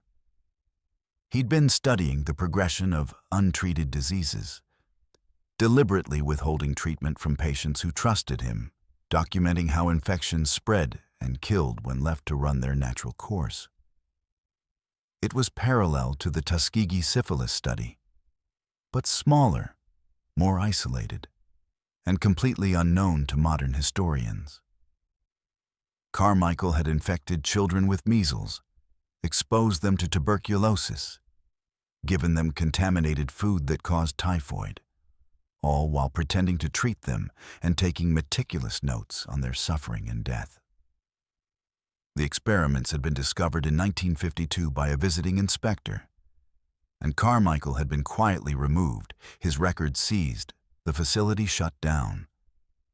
But no one had been prosecuted. No families had been notified. The whole thing had been buried, classified as a public health embarrassment that would undermine confidence in medical institutions if it became public. The building had sat empty for decades, used briefly as storage in the 70s and 80s before being abandoned completely. Until I'd bought it and turned it back into a clinic, putting sick children in the same rooms where children had been deliberately infected 70 years ago. I found Carmichael's lab in the basement. The renovation crew had sealed it off, thinking it was just old storage. But when I broke through the wall, I found it perfectly preserved.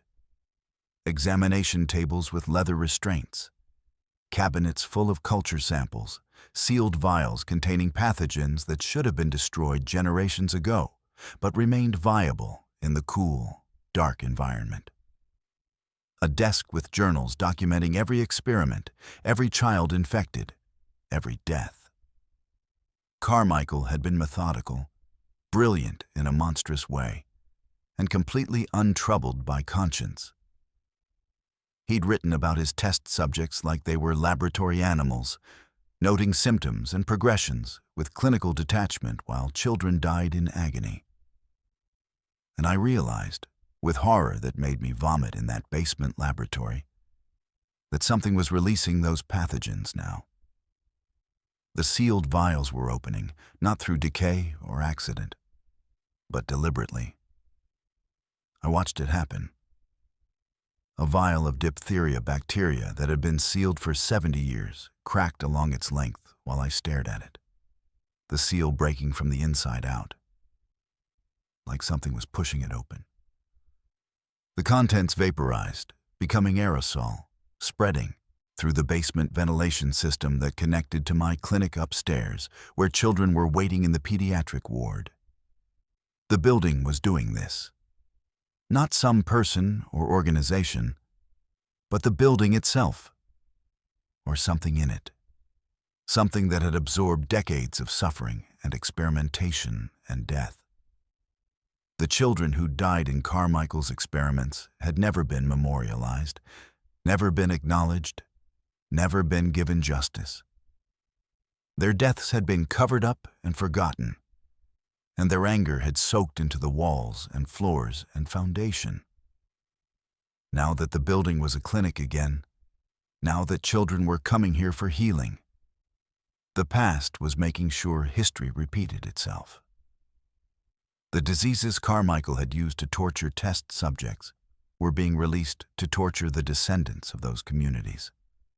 A curse born from institutional cruelty and buried trauma. I tried to evacuate the clinic immediately. I pulled fire alarms, called emergency services, tried to get every patient out of the building. But the doors wouldn't open properly, jamming at critical moments. The phones kept dying. Parents got confused about directions, wandered into wrong sections, brought children deeper into the building instead of out.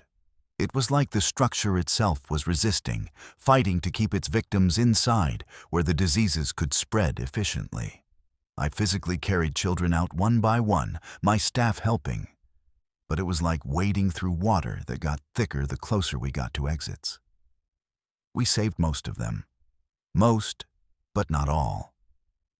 3 children died that night of diseases that shouldn't exist in modern America. Their small bodies overwhelmed by infections from another era. The CDC quarantined the building, sent in hazmat teams, discovered the laboratory and its contents. The story broke nationally. Another chapter in America's history of medical racism. Another institution exposed for historic atrocities. Carmichael was long dead, but his victims finally had names and recognition. Families finally had answers about grandparents and great-grandparents who'd gone to a clinic for help and never come home. But the diseases didn't stop. Even with the building condemned and sealed, children in Clarksdale kept getting sick.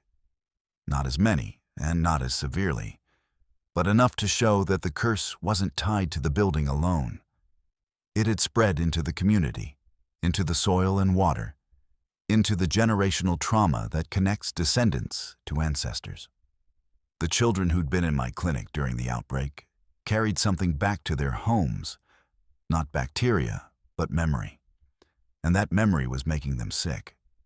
They were inheriting the suffering of children who died 70 years ago, experiencing symptoms that were psychosomatic and supernatural at the same time. Real diseases born from historical wounds that never healed. I closed my practice. Not just the clinic, but my medical license. I couldn't practice medicine anymore, couldn't trust my own judgment after what I'd done. I'd thought I was bringing healing to a community that needed it, but instead I'd reopened an old wound and poured salt into it. The road to hell isn't just paved with good intentions. It's built on foundations of unacknowledged evil.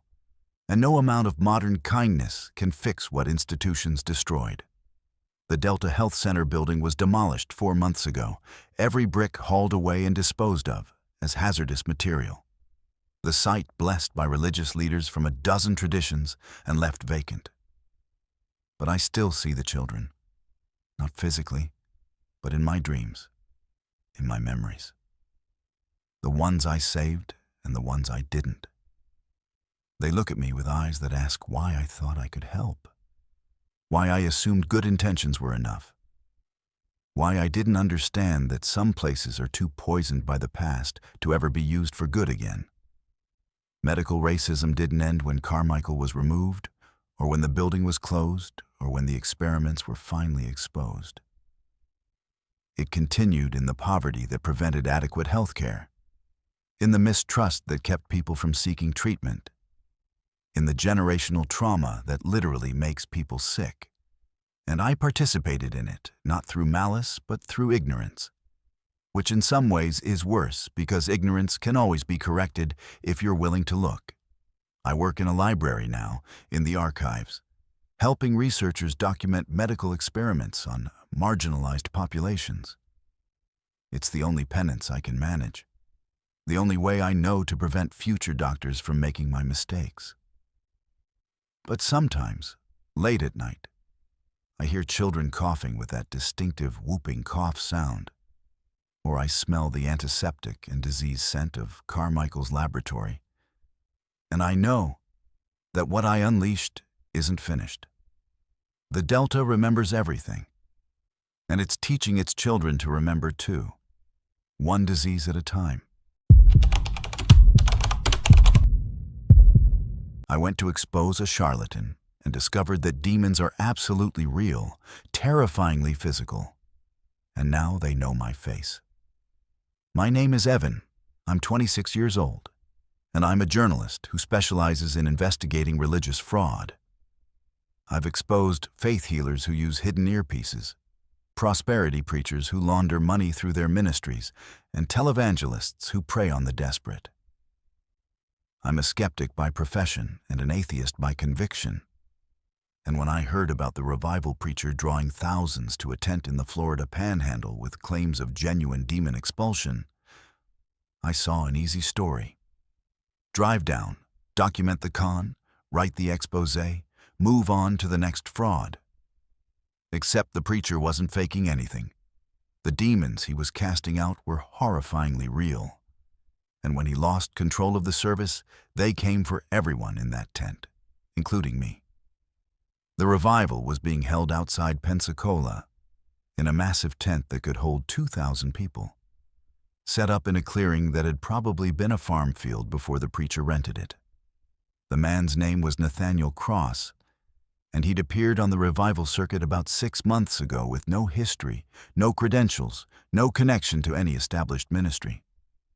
He just showed up with his tent and his message, claiming God had given him power over unclean spirits, and people started coming. Not the usual revival crowd of committed believers looking for entertainment, but desperate people.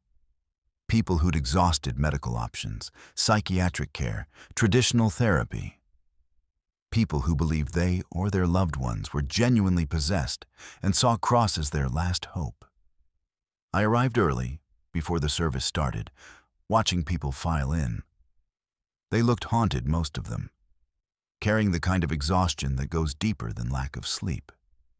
Parents with children who wouldn't speak or wouldn't stop screaming. Spouses supporting partners who seemed only partially present, eyes distant and movements jerky. Young adults who looked at the tent like it was either salvation or their final disappointment. I positioned myself in the middle section with my phone set to record, notebook ready, prepared to document another religious scam. The tent filled quickly, packed beyond capacity, people standing in the aisles. The heat was oppressive, even with the sides rolled up. That thick Florida humidity that makes breathing feel like drowning in air. The smell of sweat and desperation was overwhelming.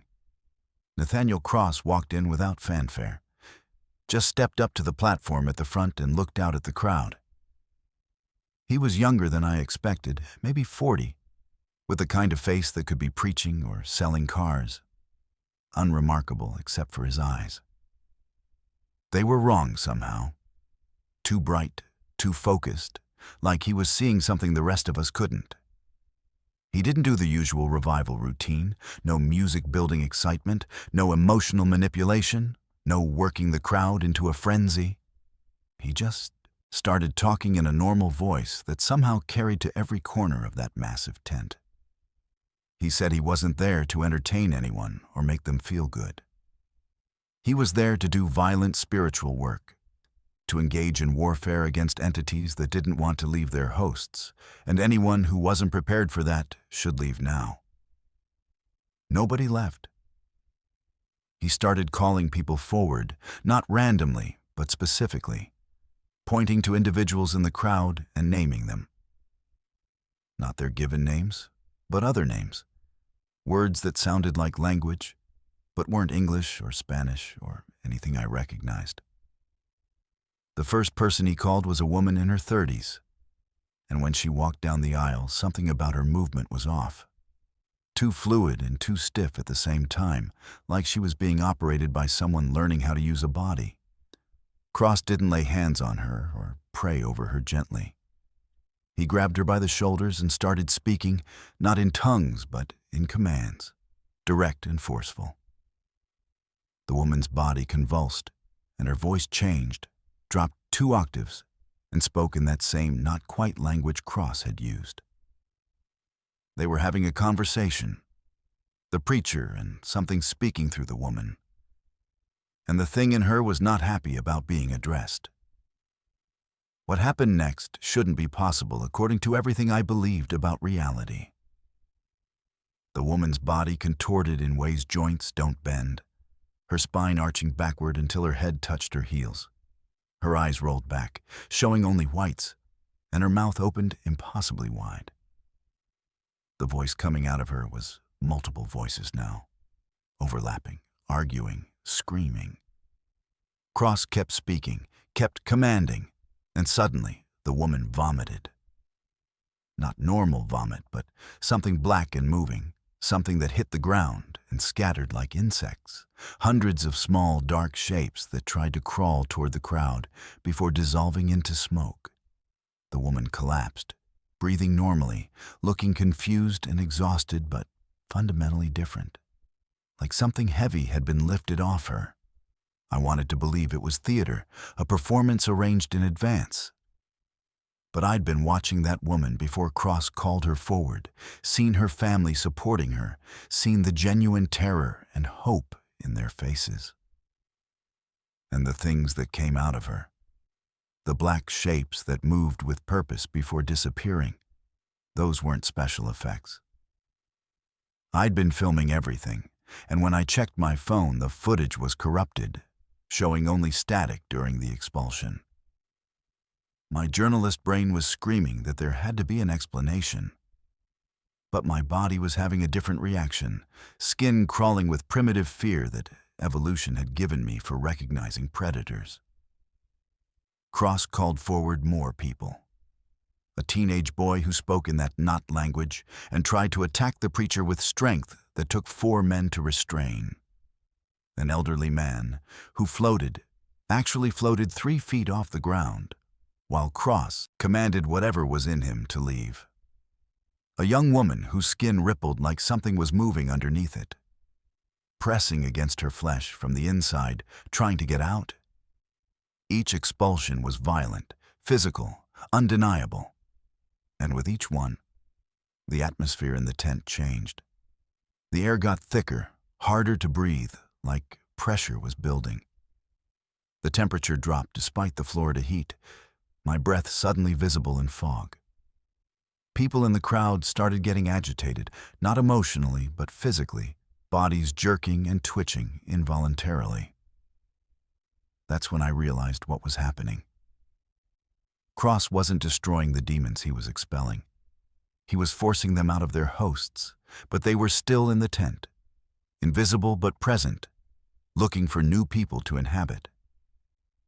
The expulsions were creating a spiritual crisis. Dozens or hundreds of entities suddenly displaced and desperate. I saw it spreading through the crowd like contagion, people's eyes going distant or too focused, voices changing pitch, bodies moving wrong.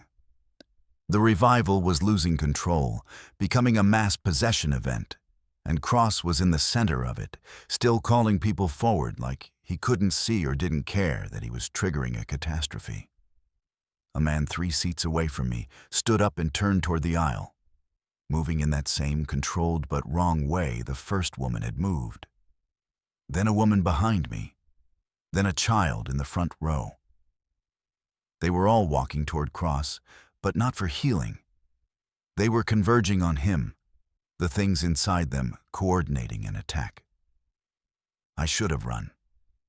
Every rational instinct said to get out of that tent immediately. But I'm a journalist, and I was still filming, still documenting, still stupidly believing I could maintain observer status while reality collapsed around me. Cross saw them coming and changed tactics. He stopped calling individuals and started speaking to the entire tent, his voice rising to a shout, commanding every unclean spirit to manifest and depart. That's when all hell broke loose, literally. Everyone who was possessed or partially possessed or harboring something they didn't know about started reacting simultaneously. Hundreds of people convulsing, screaming in multiple voices, attacking each other or themselves. The tent structure shook like something was hitting it from outside, canvas walls billowing inward like massive lungs breathing. The air filled with that black moving substance, more of it than should fit inside the space, and it had form now, almost recognizable. Shapes like hands and faces pressing against invisible barriers. I felt it when one of them noticed me. Not saw me, but noticed me. Recognized that I didn't belong, that I wasn't a believer seeking help, but a skeptic, documenting their exposure. Something cold and hateful focused on me specifically. And suddenly my body wasn't entirely my own. My hand reached for the pocket knife I carry, opening it without my conscious decision, moving the blade toward my throat with steady pressure. I was watching myself try to commit suicide. Unable to stop it, unable to even scream a warning. Part of my mind was still rational, still observing, noting that this was impossible and happening anyway. Cross appeared in front of me, moving through the chaos like it wasn't there. He grabbed my wrist, stopped the knife inches from my carotid artery, and spoke directly to whatever was controlling my arm. The thing inside me responded, using my voice to say things I didn't understand, threats or curses or claims in that not language. The preacher didn't look afraid or angry, just tired and resigned. Like this happened constantly, and he was exhausted by it. He said something that made my body convulse, made my mouth open and release a scream that wasn't mine. And then the cold presence was gone, expelled forcefully and furiously. I collapsed, breathing hard, still holding the knife, but my hand, my own again. Cross moved on to the next person, the next possession, working through the crowd systematically. It took hours. People fled the tent or remained paralyzed with fear. Emergency services arrived to chaos they couldn't begin to process. By the time it was over, the tent was half empty, littered with exhausted people and puddles of that black substance that was already evaporating. Cross stood at the front, swaying with exhaustion, and said to those of us remaining that this was the work, this was spiritual warfare, and anyone who couldn't handle it should stop coming. I left Florida that night, drove straight through to Atlanta, put 800 miles between myself and that tent before I could breathe normally. But distance doesn't matter. The thing that was in me, even briefly, left a mark. I can feel it sometimes, especially at night, like a door in my mind that didn't exist before. And something on the other side is testing the lock. I can hear them now. The entities that cross fights, the things that inhabit people and feed on suffering. They're everywhere, more common than anyone wants to admit. And now that I've seen them, they can see me. I'm not a skeptic anymore. I'm a terrified believer in things I wish didn't exist. And I know that demons are real. And they remember the journalist who watched them being expelled. I keep holy water in my apartment and salt lines at the doors and every religious symbol from every tradition I can research. I don't know if any of it works. I just know that something tried to make me kill myself. And I survived. And now I'm marked. The revival tent is still traveling, Cross still casting out demons night after night. And I get emails from people who were there asking if I saw what they saw, if it was real, if they're crazy, or if the world is different than they thought. I tell them the truth. It was real. It's all real. And now that we've seen it, it won't stop seeing us. The crossroads exists. The devil keeps office hours. And I'm writing this 3 hours before my contract comes due. My name is Nathaniel. I'm 29 years old, and I'm a blues guitarist who made the worst decision of my life 6 months ago when I found the juke joint that isn't supposed to exist anymore. The one where Robert Johnson sold his soul in 1936. The one where musicians still come when they're desperate enough to trade eternity for greatness. I thought it was a legend, a metaphor for hard work and dedication that people romanticized into supernatural myth. I was wrong. The crossroads is real. The deal is literal. And in 3 hours, I'll find out if the song I wrote is good enough to cheat the devil, or if my soul belongs to something that's been collecting them for longer than America has existed. I'd been playing guitar for 15 years, since I was 14.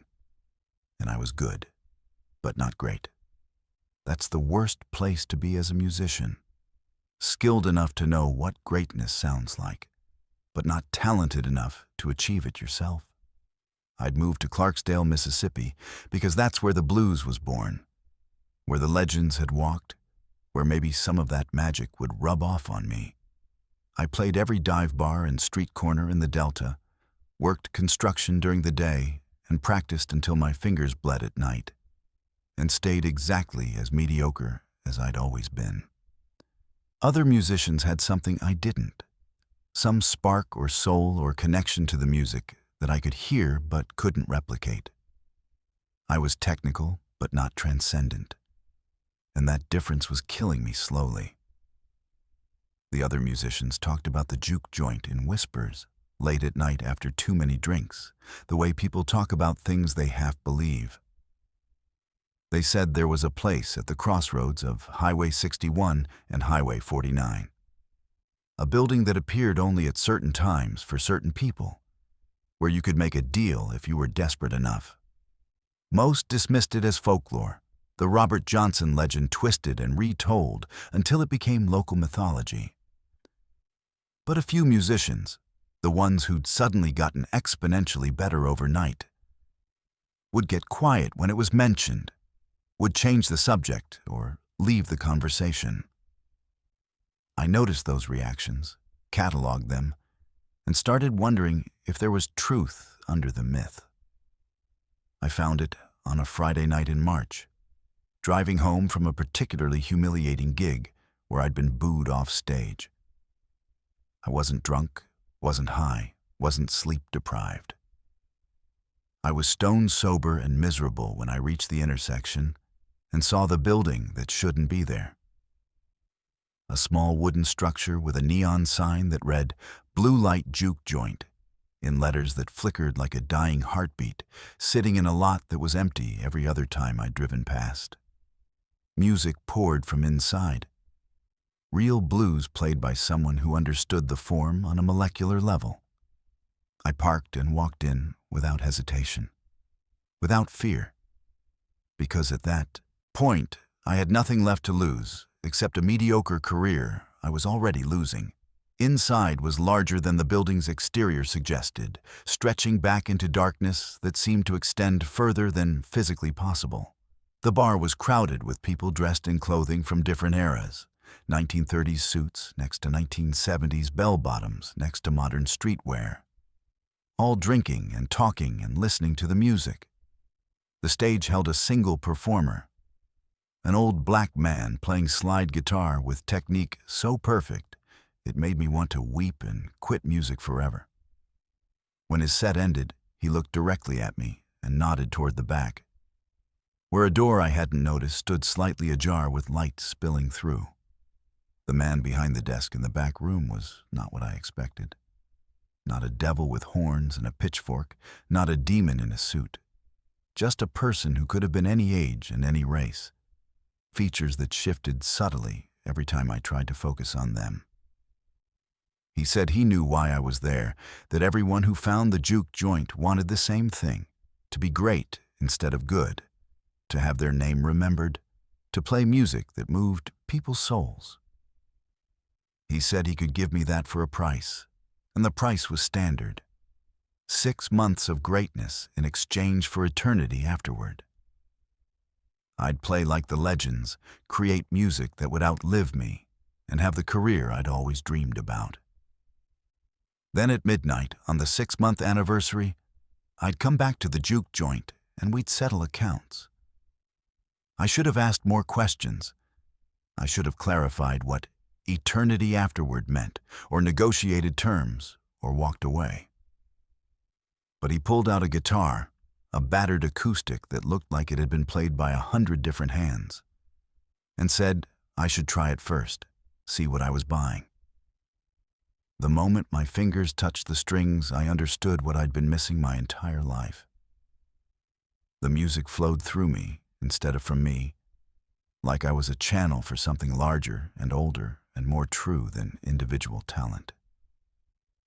I played for what felt like hours, lost in the sound, and when I finally stopped, every person in that juke joint was silent and staring. The man smiled and said that was just a preview, a sample of what I could have permanently. All I needed to do was sign the book, an ancient ledger filled with names and dates going back centuries. I saw Robert Johnson's signature from 1936, Bessie Smith from 1923, names I recognized from blues history and names I'd never heard of. I signed with a pen that drew blood instead of ink, and the moment my name hit the page, I felt something fundamental change inside me. The guitar suddenly made perfect sense, every note and chord and progression obvious and inevitable. I'd sold something essential to gain everything I wanted. The 6 months that followed were exactly what he'd promised. I played with skill that defied explanation, wrote songs that made people cry, got offers from record labels and booking agents and producers. My music was transcendent, the kind of blues that reached into your chest and squeezed your heart. I was finally great. Finally, the musician I'd always known I could be. And every night I dreamed about the juke joint, about the ledger with my name bleeding into the page, about the man who smiled when I signed and said he'd see me in 6 months. I tried to find loopholes, researched the Robert Johnson legend obsessively, talked to the few musicians I could identify who'd made similar deals. Most wouldn't discuss it, got terrified when I brought it up, said I should honor the contract and accept what came. But one old man, a harmonica player, whose name you'd recognize if I said it, told me there was one way out. The devil loved music more than souls, he said, and if you could write a song so perfect it moved even him, so true it contained genuine holiness, you might be able to trade the song for your freedom. It had only worked once in recorded history, and that musician had died 3 days after his release, his heart giving out from the strain of creating something that perfect. But it was a chance, the only chance, and I had to try. I spent the last month writing that song, pouring everything I had into it. Every lesson I'd learned, every emotion I'd ever felt, every truth about suffering and hope and the human condition. I studied gospel and hymns and sacred music from every tradition, trying to understand what made music holy instead of just beautiful. I wrote and rewrote and refined until my fingers were destroyed and my mind was broken, and I had something that might, possibly, be good enough. Tonight is the 6-month anniversary. Midnight is in 3 hours, and I'm sitting in my apartment with my guitar and the song that's either my salvation or my last performance. I can feel the juke joint calling me, pulling me toward the crossroads like a fish on a line. I'll go because I have to. Because the contract is binding and breaking, it would be worse than honoring it. I'll play my song for the man behind the desk and hope that it's transcendent enough to buy my freedom.